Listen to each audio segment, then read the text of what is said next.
السلام عليكم ورحمة الله وبركاته.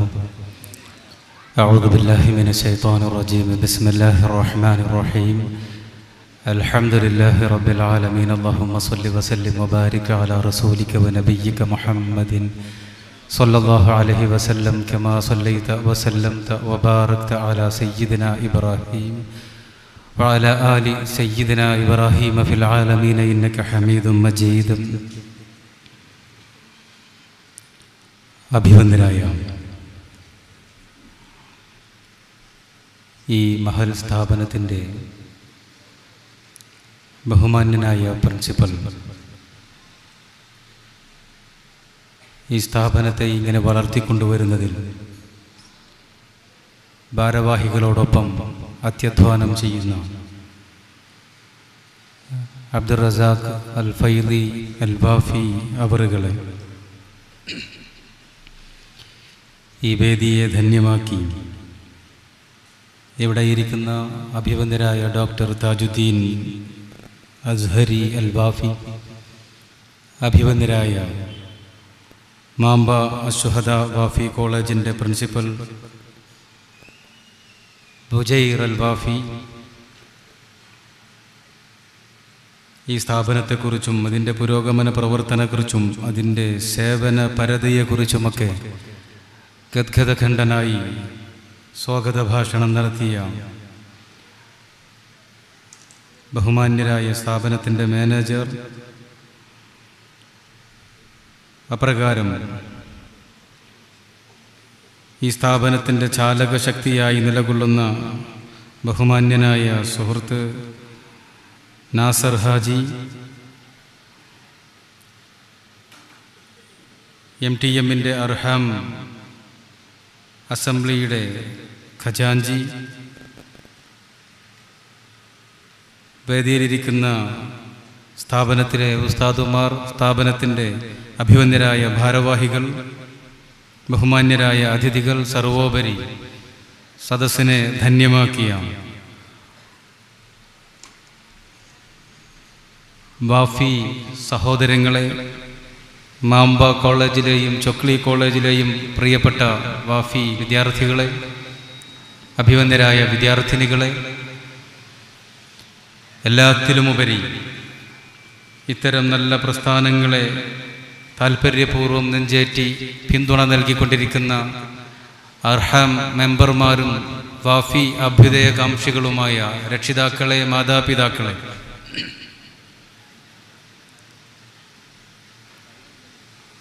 കുടുംബസംഗമമാണ് നടക്കുന്നത്. കുടുംബബന്ധത്തിന് പല നിദാനങ്ങളുമുണ്ട്. രക്തബന്ധമാണ് ചിലപ്പോൾ നാം പറയാറുള്ളത്, കെട്ടുബന്ധമാണ് വേറെ ചിലപ്പോൾ നാം പറയാറുള്ളത്. അർഹാം എന്ന ഈ കുടുംബബന്ധത്തിൻ്റെ നിദാനം എന്താണെന്ന് ചോദിച്ചാൽ അത് അറിവിൻ്റെ പേരിലുള്ള ഒരു ബന്ധമാണ്. അറിവിൻ കുടുംബമാണ് അർഹാം എന്ന് പറയുന്നത്. വാഫി പ്രസ്ഥാനത്തിൻ്റെ യാത്രയെ താൽപ്പര്യപൂർവ്വം നോക്കിക്കാണുകയും അതിനെ പിന്തുണക്കുകയും സഹായിക്കുകയും അതിൻ്റെ വിജയത്തിന് വേണ്ടി പ്രാർത്ഥിക്കുകയും ചെയ്യുന്ന ഓരോ നല്ല മനസ്സുകളും വാഫിയുടെ അർഹാം അംഗങ്ങളാണ്.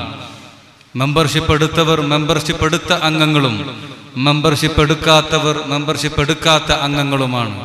ഈ ദീനീ താൽപ്പര്യമുള്ള ഓരോരുത്തരെയും ഒപ്പം ചേർത്ത് പിടിക്കാൻ ആഗ്രഹിച്ചതുകൊണ്ടാണ് വാഫിക്ക് അർഹാം എന്ന ഒരു സംരംഭം ഉണ്ടായിട്ടുള്ളത്. നമ്മളൊക്കെയും കുടുംബങ്ങളിൽ നിന്നാണ് ഇന്ന് ഇങ്ങോട്ട് വന്നിട്ടുള്ളത്. വീട്ടിൽ നിന്ന് കോളേജിലേക്ക് വരുമ്പോൾ അതൊരു കുടുംബ സംഗമത്തിനാണെന്ന് നാം പറയുന്നു. കുടുംബജീവിതത്തെക്കുറിച്ച് പലപ്പോഴും വേവലാതികൾ കേൾക്കാറുണ്ട്. അസ്വസ്ഥതകൾ നിറഞ്ഞതിൻ്റെ പേരിലാവാം. സമാധാനക്കുറവിനെ കുറിച്ച് പറയാറുണ്ട്. വേദനകൾ പങ്കുവെക്കാറുണ്ട് പലരും പലരോടും. കുടുംബജീവിതമെന്ന വിഷയത്തെ ശീർഷകമാക്കി സംസാരിക്കാൻ താല്പര്യപ്പെടുന്നില്ലെങ്കിലും അർഹാമിൻ്റെ ഭാഗമായി സമ്മേളിച്ചതുകൊണ്ട് അതുമായി ബന്ധപ്പെട്ട് ഒരു കാര്യം മാത്രം സൂചിപ്പിക്കാൻ ആഗ്രഹിക്കുകയാണ്. സ്വസ്ഥവും ശാന്തവും വിജയകരവുമായ ഒരു കുടുംബജീവിതം ഉണ്ടാക്കാൻ, കുടുംബ ജീവിതം ജയിപ്പിക്കാൻ അള്ളാഹുവിന്റെ വിശുദ്ധ പ്രവാചകർ പറഞ്ഞു തന്നിട്ടുള്ള ഒരു സൂത്രമുണ്ട്. അത് പങ്കുവെക്കാൻ ആഗ്രഹിക്കുകയാണ്. തോൽക്കാൻ ഒരുക്കമുള്ളവർക്ക് കുടുംബത്തിൽ ജയിക്കാം എന്നതാണ് ആ സൂത്രം. കുടുംബജീവിതത്തിൽ ജയിക്കാൻ ആഗ്രഹിക്കുന്നവർ തോറ്റാൽ മതി. എങ്ങനെയാണ് തോൽക്കേണ്ടത്? ഭാര്യ ഭർത്താവിന്റെ മുമ്പിലും, ഭർത്താവ് ഭാര്യയുടെ മുമ്പിലും, മക്കൾ മാതാപിതാക്കളുടെ മുമ്പിലും തോൽക്കാൻ ഒരുങ്ങുമ്പോൾ ജയിക്കുന്ന ഒരു അത്ഭുതത്തിന്റെ പേരാണ് കുടുംബം എന്ന് പറയുന്നത്. എന്തേ അങ്ങനെ പറയാൻ കാരണമെന്ന് ചോദിച്ചാൽ, അള്ളാഹുവിന്റെ വിശുദ്ധ പ്രവാചകർ സല്ലല്ലാഹു അലൈഹി വസല്ലമ തങ്ങൾ പറയുന്ന ഒരു ശ്രേഷ്ഠമായ വാക്കുണ്ട്. ഇന്നി ഉഹിബ്ബു അൻ അകൂന മഗ്ലൂബൻ കരീമൻ. ഇന്നി ഉഹിബ്ബു അൻ അകൂന മഗ്ലൂബൻ കരീമൻ വലൈസ ഗാലിബൻ ലഈമൻ. ഞാൻ പരാജയപ്പെടുന്ന മഹാനാവാൻ ഇഷ്ടപ്പെടുന്നു, ജയിക്കുന്ന മ്ലേച്ഛനാവാനല്ല, ജയിക്കുന്ന മോശക്കാരനാവാനല്ല ഞാൻ ഇഷ്ടപ്പെടുന്നത് എന്ന്. കുടുംബത്തിന്റെ കാര്യത്തെക്കുറിച്ച് സംസാരിക്കുന്നിടത്ത്, സ്ത്രീകളോട് പെരുമാറുന്നതിനെ കുറിച്ച് പറയുന്നിടത്ത് ആണ് മുഹമ്മദ് നബി സല്ലല്ലാഹു അലൈഹി വസല്ലമ തങ്ങൾ ഈ ഒരു വാക്ക് ഉപയോഗിച്ചിട്ടുള്ളത്. കുടുംബത്തിനകത്ത് സ്ത്രീകളോട് മാന്യമായി പെരുമാറണേ എന്നൊക്കെ പറഞ്ഞ ശേഷം പറയുകയാണ്, ഞാൻ തോൽക്കുന്ന മഹാനാകാൻ ഇഷ്ടപ്പെടുന്നു. അങ്ങനെ ഒരു തത്വം നമ്മൾ സ്വീകരിക്കുന്നതിനെ കുറിച്ച് ഒന്ന് ആലോചിച്ചു നോക്കൂ. പെട്ടെന്ന് വാഗ്വാദങ്ങൾ ഉണ്ടാകുന്ന സമയത്ത്, ക്ഷിപ്രകോപം ഉണ്ടാകുന്ന സമയത്ത്, എന്തൊക്കെയോ വിളിച്ചു പറയാൻ തോന്നലുകൾ ഉണ്ടാകുമ്പോൾ നമ്മൾ ഇതോർത്താൽ, ഞാൻ തോൽക്കുന്ന മാന്യനാകാൻ ഇഷ്ടപ്പെടുന്നു എന്ന വാക്കോർത്താൽ നമുക്ക് കുടുംബത്തിന്റെ അകത്ത് സ്വർഗീയമായ അവസ്ഥയുണ്ടാക്കാൻ സാധിക്കുമെന്നത് പ്രവാചകന്റെ വാക്കിലൂടെ നാം മനസ്സിലാക്കേണ്ടുന്ന കാര്യമാണ്. റസൂലുള്ളാഹി സ്വല്ലല്ലാഹു അലൈഹി വസല്ലമ തങ്ങളുടെ ഈ വാക്കിനെ അപ്പടി പിന്തുടരാൻ ആഗ്രഹിച്ചിരുന്നവരായിരുന്നു സഹാബാ കിറാം. ഒരിക്കൽ ഒരു സംഭവം ഉണ്ടായി. ഒരു അറാബിയായ സഹോദരൻ തന്റെ ഭാര്യയുമായി എന്തോ ഒരു വിഷയത്തിൽ വാഗ്വാദമുണ്ടായി. പക്ഷേ ഭാര്യ മോശക്കാരിയായിരുന്നില്ല. ഭാര്യ അങ്ങോട്ട് കേട്ടതിനേക്കാൾ ശക്തമായി ഇങ്ങോട്ട് തിരിച്ചു പറയാൻ തുടങ്ങി. ഭർത്താവ് സത്യത്തിൽ തൽക്കാലം പരാജയപ്പെട്ടു പോയി. നിക്കക്കള്ളിയില്ലാതെ അദ്ദേഹം വീട് വിട്ടിറങ്ങി. ഇറങ്ങുന്ന നേരത്ത് ഭാര്യയോട് പറഞ്ഞു, ഞാൻ അമീറുൽ മുഅ്മിനീൻ ഉമർ ഇബ്നുൽ ഖത്താബ് റളിയല്ലാഹു അൻഹുവിനോട് നിന്നെ കുറിച്ച് പരാതി പറയാൻ പോവുകയാണ്. പരാതിയുമായിട്ട് കയറി ചെല്ലുന്ന നേരത്ത് കുറച്ചകലെ നിന്ന് തന്നെ വലിയ ശബ്ദം കേൾക്കുന്നുണ്ട്. ആരെയോ ചീത്ത പറയുന്ന ശബ്ദമാണ് കേൾക്കുന്നത്. ശ്രദ്ധിച്ചു കേട്ടപ്പോ സ്ത്രീ ശബ്ദമാണ്. പറയുന്ന വാക്കെന്താ? ഉമർ ഇത്തഖില്ലാഹ ഫിയ, എന്റെ കാര്യത്തിൽ നീ അള്ളാഹുവിനെ പേടിക്കണം എന്നൊക്കെ പറഞ്ഞൊരു പെണ്ണ് ഉമർ റളിയല്ലാഹു അൻഹുവിനെ ചീത്ത പറയുന്ന ശബ്ദമാണ് കേൾക്കുന്നത്. ഇദ്ദേഹത്തിന് അറാബിയായ സഹോദരന് മനസ്സിലായി, ഉമർ റളിയല്ലാഹു അൻഹുവിന്റെ പത്നി അദ്ദേഹത്തെ ചീത്ത പറയുകയാണെന്ന്. ഇദ്ദേഹം ആകെ അങ്കലാപ്പിലായി. തന്റെ പരാതി പറയാൻ വേണ്ടി അമീറുൽ മുഅ്മിനീന്റെ അടുത്തേക്ക്, ഒരു വില്ലാളി വീരന്റെ അടുത്തേക്ക് ചെല്ലുമ്പോ അവിടുത്തെ കഥ എന്നേക്കാൾ കഷ്ടമാണല്ലോ എന്ന തിരിച്ചറിവാണ് ഉണ്ടാകുന്നത്. കുറച്ചുകൂടി അടുത്തു പോയി നോക്കി, കാര്യം വ്യക്തമായി. അദ്ദേഹത്തിന് തോന്നി, ഇവിടെ ഉമറിന്റെ കാര്യം എന്നേക്കാൾ പരിതാപകരമാണ്, നിന്നിട്ട് വലിയ ഗുണമൊന്നുമില്ല, ഞാൻ തിരിച്ചു പോകട്ടെ എന്ന്. അങ്ങനെ തിരിച്ചു പോകാൻ ഒരുങ്ങുമ്പോഴാണ് പുഞ്ചിരി തൂകി മഹാനായ ഉമർ റളിയല്ലാഹു അൻഹു പുറത്തേക്ക് ഇറങ്ങി വരുന്നത്. തിരിച്ചു പോകുന്ന ഈ മനുഷ്യനെ കണ്ട് ഉമർ റളിയല്ലാഹു അൻഹു ചോദിച്ചു, അറബ് സഹോദര, വന്നിട്ടെന്തേ നീ ഒന്നും മിണ്ടാതെ തിരിച്ചു പോകുന്നു? ആ സമയത്ത് പറയാണ്, അതൊന്നുമല്ല, ഞാൻ ഇങ്ങനെ ഒരു പ്രയാസം ഉണ്ടായപ്പോ വന്നതാ. ഇവിടെ വന്നപ്പോ നിങ്ങളുടെ കാര്യം എന്നേക്കാൾ പരിതാപകരാണെന്ന് മനസ്സിലായി. അപ്പൊ പിന്നെ ഇവിടെ നിന്നിട്ട് കാര്യമില്ലോ, അതുകൊണ്ട് ഞാൻ തിരിച്ചു പോവാണ് എന്ന് പറഞ്ഞ് അദ്ദേഹം തിരിച്ചു പോകാൻ ഒരുങ്ങിയപ്പോ പറയാണ്, അങ്ങനെയല്ല സഹോദര, നമ്മളുടെ കുഞ്ഞുങ്ങളെ പെറ്റുപോറ്റുന്നത് ഈ പെണ്ണുങ്ങളല്ലേ, നമ്മളുടെ വസ്ത്രങ്ങൾ അലക്കി തരുന്നത് ഈ പാവങ്ങളല്ലേ, നമുക്ക് വേണ്ടി വീട്ടിലെ കാര്യങ്ങളൊക്കെ നോക്കി നടത്തുന്നത് ഇവരല്ലേ, ഇവരുടെ ഭാഗത്ത് നിന്ന് എന്തെങ്കിലുമൊക്കെ അല്ലറ ചില്ലറ പ്രയാസങ്ങൾ ഉണ്ടാകുമ്പോ അത് ക്ഷമിച്ചു കൊടുക്കേണ്ടത് നമ്മളല്ലേ? ഇത്രയും പറഞ്ഞ ശേഷം പറയുകയാണ് മഹാനായ റസൂലുള്ളാഹി സ്വല്ലല്ലാഹു അലൈഹി വസല്ലമ തങ്ങളുടെ വാക്കുകൾ, ഇന്നി ഉഹിബ്ബു അൻ നകൂന മഗ്ലൂബൻ കരീമൻ, ഞാൻ മാന്യനായ ബഹുമാന്യനായ പരാജിതനാവാൻ ഇഷ്ടപ്പെടുന്നു, വലൈസ ഗാലിബൻ ലഈമൻ, മ്ലേച്ഛനായ വിജയിയാകാനല്ല.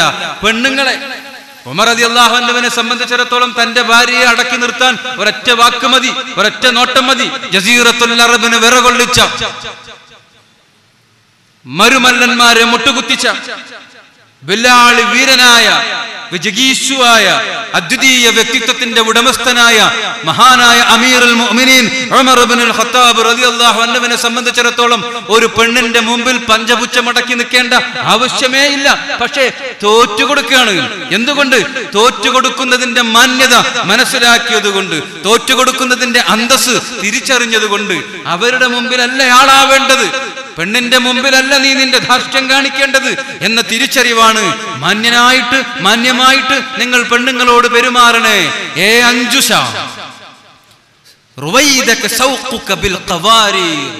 അഞ്ജുഷ, ഒട്ടകപ്പുറത്ത്, വാഹനപ്പുറത്ത്, മൃഗപ്പുറത്ത് ഒരു പെണ്ണിനെയും കൊണ്ട് അതിവേഗത്തിൽ ഓടിച്ചു പോവുകയായിരുന്ന ആളെ കണ്ടപ്പോ അള്ളാഹുവിന്റെ വിശുദ്ധ പ്രവാചകർ കൊടുത്ത നിർദ്ദേശമാണ്, അഞ്ജുഷ പതുക്കപ്പോ, നീ മെല്ലപ്പോ, നീ ഒരു പെണ്ണിനെയും ചുമന്നാ പോകുന്നത്. പെണ്ണുങ്ങളെ ഇങ്ങനെ വേഗത്തിൽ കുത്തിക്കുലക്കി കൊണ്ടുപോകാൻ പാടില്ല. അവരുടെ ശരീരഘടന അതിന് പാകമല്ല. അവര് പളുങ്കാണ്, അവർ ചില്ലാണ്, അത് പൊട്ടിപ്പോകില്ലേ എന്ന് പറഞ്ഞ അരുമയോടെ, മഹാനായ പ്രവാചകരെ, പീഡനങ്ങൾ ഏറ്റുവാങ്ങിയിട്ട് ഒരുപാട് ഞങ്ങൾ പ്രയാസപ്പെടുന്നു. എന്നാണ് മോചനം, ഞങ്ങൾക്ക് മോചനത്തിന്റെ വഴി പറഞ്ഞു തരൂ എന്ന് വിലപിക്കാൻ വന്ന ആളുകളോട് പറഞ്ഞത് മോചനം വരാനിരിക്കുന്നു എന്നായിരുന്നു. മുൻകാലത്തെ പ്രവാചകന്മാരെ മണ്ണിൽ പാതി കുഴിച്ചിട്ട് അവരുടെ ശിരസിനെ ഈർച്ചവാള് കൊണ്ട് നെടുകെ പിളർന്ന വിധത്തിൽ പീഡിപ്പിക്കപ്പെട്ടിട്ടുണ്ടായിരുന്നു. അത്രയൊന്നും നിങ്ങൾ ഏറ്റുവാങ്ങേണ്ടി വന്നിട്ടില്ലല്ലോ. നിങ്ങൾക്ക് മോചനം വരാനുണ്ട്. ഏതാണ് ആ മോചനത്തിന്റെ കാലമെന്നറിയുമോ? സൻആയിലേക്ക് ഹദറമൗത്തിൽ നിന്നും ഒരു പെണ്ണിന് ഒറ്റക്ക് പോകാൻ പറ്റുന്ന കാലം. എന്താ നമ്മൾ ഇവിടെ മനസ്സിലാക്കേണ്ടത്? എന്നാണ് ഒരു രാജ്യം പുരോഗതി പ്രാപിക്കുന്നത്? എന്നാണ് ഒരു രാജ്യം സമാധാന ചിത്തമാകുന്നത്? അത് പെണ്ണിന് ഒറ്റക്ക് സഞ്ചാര സൗഭാഗ്യം ലഭിക്കുമ്പോഴാണ്. പെണ്ണിന് പേടിയില്ലാതെ ഒറ്റക്ക് പോകാനുള്ള സമാധാനാന്തരീക്ഷം സൃഷ്ടിക്കപ്പെടുമ്പോഴാണ് എന്നത് ഇസ്ലാമിന്റെ വലിയ ഒരു കാഴ്ചപ്പാടാണ്. ഒരാണിന്റെ സർട്ടിഫിക്കറ്റ് കൊടുക്കേണ്ടത് ആരാണ്? ആണ് നല്ലവനാണെന്ന് തീരുമാനിക്കുന്നത് ആരാണ്?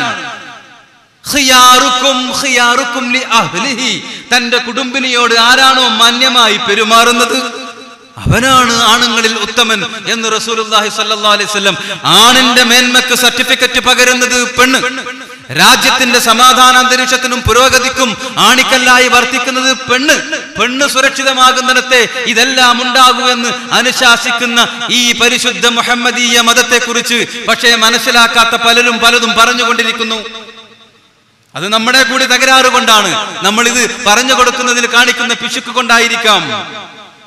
അത്തരം ജൽപ്പനങ്ങൾക്ക് മറുപടിയാകുന്ന മനോഹരമായ മറുപടിയാകുന്ന വിധത്തിലാണ് ഇത്തരം സ്ഥാപനങ്ങൾ വളർന്നു വന്നുകൊണ്ടിരിക്കുന്നത് എന്നത് ശുഭോദർക്കമായിട്ടുള്ള കാര്യമാണ്. അപ്പൊ ഞാൻ പറഞ്ഞ കാര്യം ഇതാണ്, നമ്മൾ കുടുംബത്തിൽ തോൽക്കാൻ പഠിക്കണം. റസൂലുള്ളാഹി സ്വല്ലല്ലാഹു അലൈഹി വസല്ലമ തങ്ങൾ തോറ്റു കൊടുത്തിരുന്നു. എങ്ങനെയാ? നമ്മൾ ഓർക്കുന്നുണ്ടല്ലോ ഒരു സംഭവം. ബീബി സൈനബ റളിയല്ലാഹു അൻഹയുടെ വീട്ടിൽ നിന്ന് അപ്പവുമായിട്ട് ഒരാള് വന്നു, അത് സ്വീകരിച്ചു. എന്നിട്ടോ ബീബി ആയിഷ റളിയല്ലാഹു അൻഹയുടെ കൂടെയായിരുന്നു അന്നേരം നിന്നിരുന്നത്.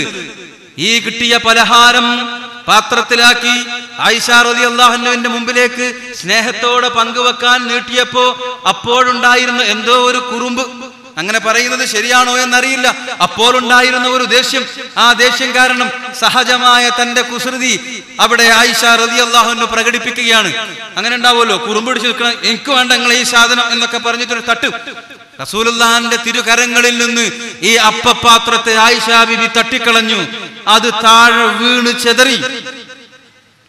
ഭർത്താവിന്റെ പ്രവാചകന്റെ കയ്യിൽ നിന്ന് പെണ്ണിങ്ങനെ തട്ടിമാറ്റിയാൽ അവിടെ സ്വാഭാവികമായിട്ടും പ്രക്ഷുബ്ധതയുണ്ടാവേണ്ടതുണ്ട്, പ്രകോപനം ഉണ്ടാകേണ്ടതുണ്ട്, ദേഷ്യമുണ്ടാകേണ്ടതുണ്ട്. പക്ഷേ പ്രവാചകൻ ഒരു പാഠം പഠിപ്പിച്ചല്ലോ നമ്മെ. ഞാൻ തോൽക്കുന്ന മാന്യനാകാൻ ഇഷ്ടപ്പെടുന്നു. ചെതറിക്കിടക്കുന്ന അപ്പക്കഷ്ണങ്ങളെ ഒരു പാവത്താനെ പോലെ അവിടെ ഇരുന്ന് അള്ളാഹുവിന്റെ വിശുദ്ധ പ്രവാചകർ പൊറുക്കിയെടുക്കുകയാണ്. ഒരക്ഷരം ഉരിയാടിയില്ല. എന്റെ കയ്യിൽ നിന്ന് തട്ടാൻ പാടുണ്ടായിരുന്നോ? ഞാൻ സ്നേഹത്തോടെ നിനക്ക് തന്നതല്ലേ, എന്താ ആയിഷ ഇങ്ങനെയൊക്കെ കാണിച്ചാൽ റളിയല്ലാഹു അൻഹ അങ്ങനെയൊന്നും പറഞ്ഞില്ല. ഒന്നും ഉരിയാടാതെ. എന്തൊരു വല്ലാത്ത ദൃശ്യമാണത്. പ്രക്ഷുബ്ധയായിട്ടൊരു പെണ്ണ് ഇങ്ങനെ തട്ടിയിടുമ്പോ ഒന്നും പ്രതികരിക്കാതെ അവിടെ ഇരുന്ന് ഒരു പാവമായിട്ട് മഹാനായ റസൂലുള്ളാഹി സ്വല്ലല്ലാഹു അലൈഹി വസല്ലം അപ്പക്കഷ്ണങ്ങൾ ഇങ്ങനെ പാത്രത്തിലേക്ക് പെറുക്കിയിടുന്നു. ഇത് കാണുമ്പോഴാണ് അത്രയും നേരം പ്രക്ഷുബ്ധമായ മനസ്സുമായി നിന്നിരുന്ന ആയിഷ ബീവിയുടെ ഈ വികാരത്തിന്റെ തള്ളിച്ച മുഴുവനും പെട്ടെന്ന് തണുത്തു പോകുന്നത്. അങ്ങനെയാണ് തോൽപ്പിക്കേണ്ടത്. ഞാൻ എന്തേ ഈ ചെയ്തത്? ആരുടെ കയ്യിന്നാ ഞാൻ ഈ തട്ടിയിട്ടത്? ചെയ്യരുതായിരുന്നല്ലോ എന്ന ബോധം താനേ ഉണ്ടാവുകയാണെന്നേരം വേഗം വന്നു അള്ളാഹുവിന്റെ റസൂലിന്റെ സല്ലല്ലാഹു അലൈഹി വസല്ലം കൂടെ ഇരുന്നു. എന്നിട്ട് ചെതറിക്കിടക്കുന്ന അപ്പക്കഷ്ണങ്ങൾ പാത്രത്തിലേക്ക് പൊറുക്കിയെടുക്കാൻ ആയിഷ റളിയല്ലാഹു അൻഹയും സഹായിക്കുകയാണ്. അങ്ങനെയാണ് സ്നേഹം കൊണ്ട് തോൽപ്പിക്കേണ്ടത്. അങ്ങനെയാണ് തോറ്റുകൊടുത്ത് കുടുംബത്തിൽ ജയിക്കേണ്ടത്. അങ്ങനെ വന്നിരുന്ന് തന്നോട് സഹകരിക്കുന്നു എന്ന് തിരിച്ചറിഞ്ഞപ്പോ മാത്രം റസൂൽ സല്ലല്ലാഹു അലൈഹി വസല്ലം ഒരു വാക്ക് പറഞ്ഞു. എന്താ? എന്നാലും ആയിഷോ, എന്റെ കയ്യിൽ നിന്ന് ഇപ്പൊ തട്ടിടാൻ പാടില്ലായിരുന്നല്ലോ അന്നല്ല പറഞ്ഞത്. പിന്നെ അഹ്സിനി മുജാവറത നിഅമത്തില്ലാ, ആയിഷ അപ്പം എന്നൊക്കെ പറഞ്ഞ അള്ളാഹുവിന്റെ അനുഗ്രഹല്ലേ, അതിങ്ങനെ നിലത്തേക്ക് തട്ടിടാൻ പാടില്ലല്ലോ. അപ്പോഴും പരിശുദ്ധമായ ദീനിന്റെ സന്ദേശം മാത്രമേ കൊടുത്തുള്ളൂ, തന്നെ കുറിച്ച് അപ്പോഴും പറഞ്ഞില്ല. അങ്ങനെ അവിടെ തന്റെ കാര്യങ്ങൾ മുന്നോട്ട് കൊണ്ടുവരാതെ സമ്പൂർണമായി തോറ്റുകൊടുക്കുന്ന ഇന്നി ഉഹിബ്ബു അൻ നകൂന മഗ്ലൂബൻ കരീമൻ, മാന്യനായ പരാജിതൻ. അങ്ങനെ വലിയ അദ്വിതീയമായ ജീവിത മാർഗങ്ങളെ നമ്മുടെ മുമ്പിൽ സമർപ്പിച്ചുകൊണ്ട് പരിശുദ്ധ പ്രവാചകർ സല്ലല്ലാഹു അലൈഹി വസല്ലമ അവതരിപ്പിച്ച ഈ ദീനിനെ പഠിക്കാൻ, ഈ ദീനിനെ പ്രചരിപ്പിക്കാൻ, അതിനാണ് ഇതാ നമ്മുടെ മുമ്പിൽ തന്നെ മനോഹരമായ ഒരു സൗധം ഉദ്ഘാടനത്തിന് കാത്തുകെട്ടിക്കിടക്കുകയാണ്. ഇതിന്റെ പിന്നിൽ പ്രവർത്തിച്ച ആളുകൾക്കൊക്കെയും അല്ലാഹു റബ്ബുൽ ഇസ്സത്ത് അർഹമായ പ്രതിഫലം നൽകി അനുഗ്രഹിക്കുമാറാവട്ടെ. ഇത് വലിയ ഉത്തരമായി മാറുകയാണ്. വലിയ ചോദ്യങ്ങൾ ചോദിച്ചിട്ടുണ്ട് മഹാന്മാരായ പണ്ഡിതന്മാർ, മഹാന്മാരായ ത്യാഗിവര്യന്മാർ. ഒരു കാലഘട്ടത്തിൽ ഈ പരിശുദ്ധ ദീനിനെ മുന്നോട്ട് നയിച്ചിട്ടുള്ള സാത്വികരായിട്ടുള്ള ശ്രേഷ്ഠരായിട്ടുള്ള മഹാരഥന്മാരായ ആളുകൾ അവർ ഉന്നയിച്ച ചോദ്യങ്ങൾ. നമ്മളിപ്പോ റബീഉൽ ആഖിർ മാസത്തിലാണല്ലോ നിലകൊള്ളുന്നത്. അബ്ദുൽ ഖാദിർ ജീലാനി ഖദ്ദസല്ലാഹു സിർറഹുൽ അസീസ് മഹാനവറുകളെ ലോകം അനുസ്മരിച്ചു കൊണ്ടിരിക്കുന്ന ഒരു മാസമാണ്. നമ്മൾ ഒരുപാട് കേട്ടിട്ടുണ്ട് മഹാനരെ കുറിച്ചിട്ട്. അശൈഖ് മുഹയ്യിദ്ദീൻ അബ്ദുൽ ഖാദിർ ജീലാനി ഖദ്ദസല്ലാഹു സിർറഹുൽ അസീസ്, അവിടുത്തെ വിശേഷങ്ങൾ പറയുമ്പോൾ ചരിത്ര ഗ്രന്ഥങ്ങളിൽ പ്രത്യേകം എടുത്തു കാണിക്കുന്ന വലിയ ഒരു ഗുണവിശേഷം എന്തെന്നറിയുമോ? അദ്വിതീയനായ പ്രഭാഷകനായിരുന്നു ബഹുമാനപ്പെട്ടവർ. ലക്ഷക്കണക്കിന് ആളുകൾ അദ്ദേഹത്തിന്റെ പ്രഭാഷണം കേൾക്കാൻ സദസ്സിൽ ഒരുമിച്ച് കൂടാറുണ്ടായിരുന്നു. ആ മനോഹരമായ വജോവിലാസത്തിൽ ആകൃഷ്ടരായി സദസ്സിലെ ആളുകൾ ആവേശം കൊണ്ട് തക്ബീർ മുഴക്കാറുണ്ടായിരുന്നു. അങ്ങനെ ഒരു പ്രഭാഷണം നടന്നുകൊണ്ടിരിക്കുകയാണ്. ജനങ്ങൾ മുഴുവനും ഹർഷപുളകിതരാണ്. ഇസ്ലാമിന്റെ ഈമാനിന്റെ ആവേശം കൊണ്ട് തക്ബീറിന്റെയും തഹ്ലീലിന്റെയും അലയലികൾ അടിച്ചുയരുന്ന ഒരു സദസ്സിന്റെ മുമ്പാകെ മഹാനായ ശൈഖ് അവറുകൾ വലിയ ഒരു ചോദ്യം ചോദിക്കുകയുണ്ടായി. ഏ ജനങ്ങളെ, എനിക്ക് നിങ്ങളോടൊരു ചോദ്യമുണ്ട്. ഈ പരിശുദ്ധ ദീനിന്റെ സംരക്ഷണത്തിനു വേണ്ടി നിങ്ങളുടെ ധനം മുഴുവനും ചെലവഴിക്കണമെന്ന് ഞാൻ ആവശ്യപ്പെട്ടാൽ നിങ്ങൾ അതിന് തയ്യാറാകുമോ എന്നായിരുന്നു ചോദ്യം. ആവേശം കൊണ്ടിരിക്കുന്ന സദസ്സിന് രണ്ടാമതൊന്നും ആലോചിക്കേണ്ടി വന്നില്ല. അവരൊന്നടങ്കം പറഞ്ഞു, അല്ലാഹു അക്ബർ, ഞങ്ങൾ ഒരുക്കമാണ്. ഞങ്ങളുടെ സമ്പത്ത് മുഴുവനും ഈ ദീനിന്റെ നിലനിൽപ്പിന് വേണ്ടി ചെലവഴിക്കാൻ. അന്നേരം എന്നാൽ ജനങ്ങളെ, എനിക്ക് രണ്ടാമതൊരു ചോദ്യമുണ്ട്. ഈ പരിശുദ്ധ ദീനിന്റെ നിലനിൽപ്പിന് നിങ്ങളുടെ ജീവൻ തന്നെ അർപ്പിക്കണമെന്ന ഘട്ടം വന്നാൽ നിങ്ങൾ അതിനൊരുക്കമാണോ? രണാങ്കണത്തിലിറങ്ങി രക്തപ്പുഴ ഒഴുക്കി ജീവൻ ബലിയർപ്പിക്കാൻ ഞങ്ങൾ ഒരുക്കമാണ് എന്ന് അവിടെ നിന്ന് അവർ തക്ബീറിന്റെ അകമ്പടിയോടെ മറുപടി പറയുകയുണ്ടായി. അന്നേരം ശൈഖ് അവറുകൾ, എങ്കിൽ എനിക്ക് മൂന്നാമതൊരു ചോദ്യമുണ്ട്.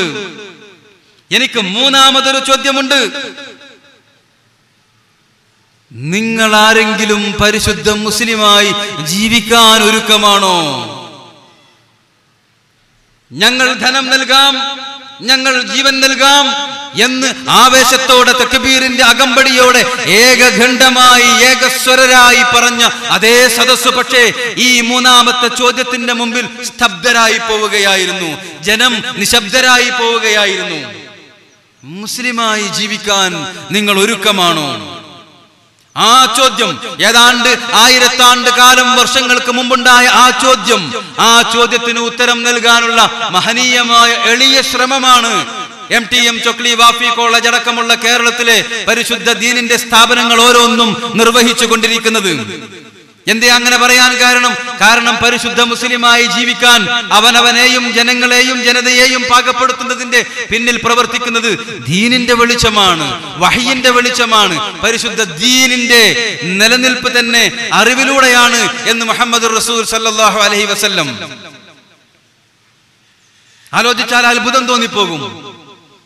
ദീനിന്റെ അറിവിനെ നിലനിർത്താനാണ് ഈ പ്രപഞ്ചത്തെ പോലും അള്ളാഹു ഒരുക്കി നിർത്തിയത് എന്ന് തോന്നിപ്പോകുന്ന വിധത്തിൽ ധാരാളം ഹദീസുകൾ അള്ളാഹുവിന്റെ വിശുദ്ധ പ്രവാചകർ പറഞ്ഞിട്ടുണ്ട്. ഒരിക്കൽ പറഞ്ഞു, ഇന്നല്ലാഹ വഅഹ്ല സമാവാതിഹി വഅർളിഹി ഹത്തൽ ഹൂത് ഫിൽ മാ ഹത്തൻ നംല ഫീ ജുഹരിഹാ.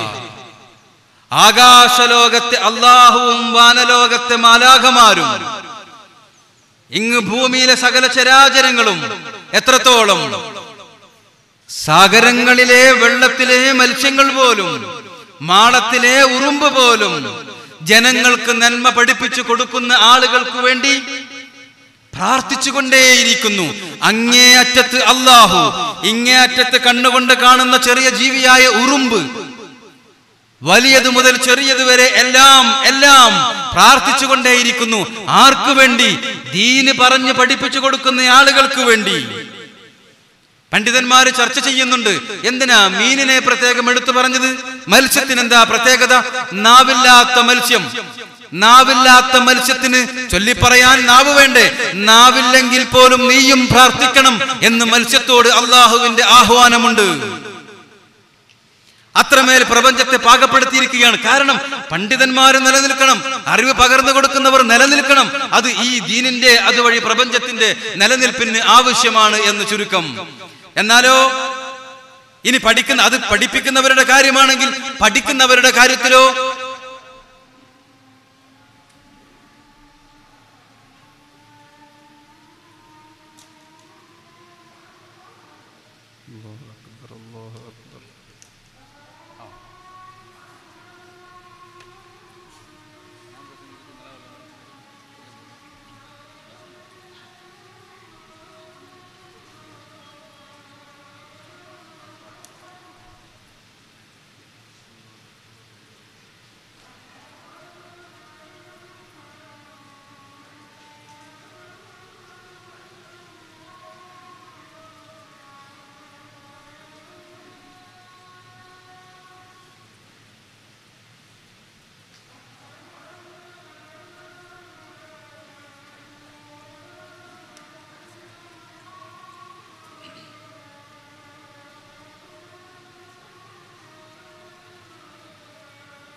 ബാങ്ക് കൊടുത്തു. അധികമൊന്നും സംസാരിക്കില്ല, അല്ലെങ്കിൽ സംഘാടകർ പ്രഭാഷകർ അധികം പറയരുതെന്ന് കരുതിയിട്ട് നമ്മളെ വെയിലത്താണ് നിർത്തിയിരിക്കണത് തന്നെ. വേഗം ഇറങ്ങിപ്പോകാനുള്ളൊരു സൂത്രമാണെന്നാണ് തോന്നണത്. പോക്ക് വെയിൽ വിറ്റാമിൻ ഡി തരും എന്നാണ് പറഞ്ഞത്. അപ്പോൾ അത് ഈ സദസ്സിനൊന്നും കൊടുക്കാത്ത എന്താ നിങ്ങൾ?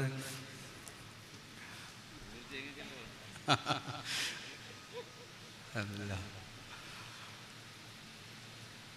ഈ പ്രപഞ്ചത്തെ തന്നെ അല്ലാഹു റബ്ബുൽ ഇസ്സത്ത് അറിവ് നിലനിൽക്കാൻ വേണ്ടി ഒരുക്കിയതിനെ കുറിച്ച് പറഞ്ഞുകൊണ്ടിരിക്കുകയായിരുന്നു.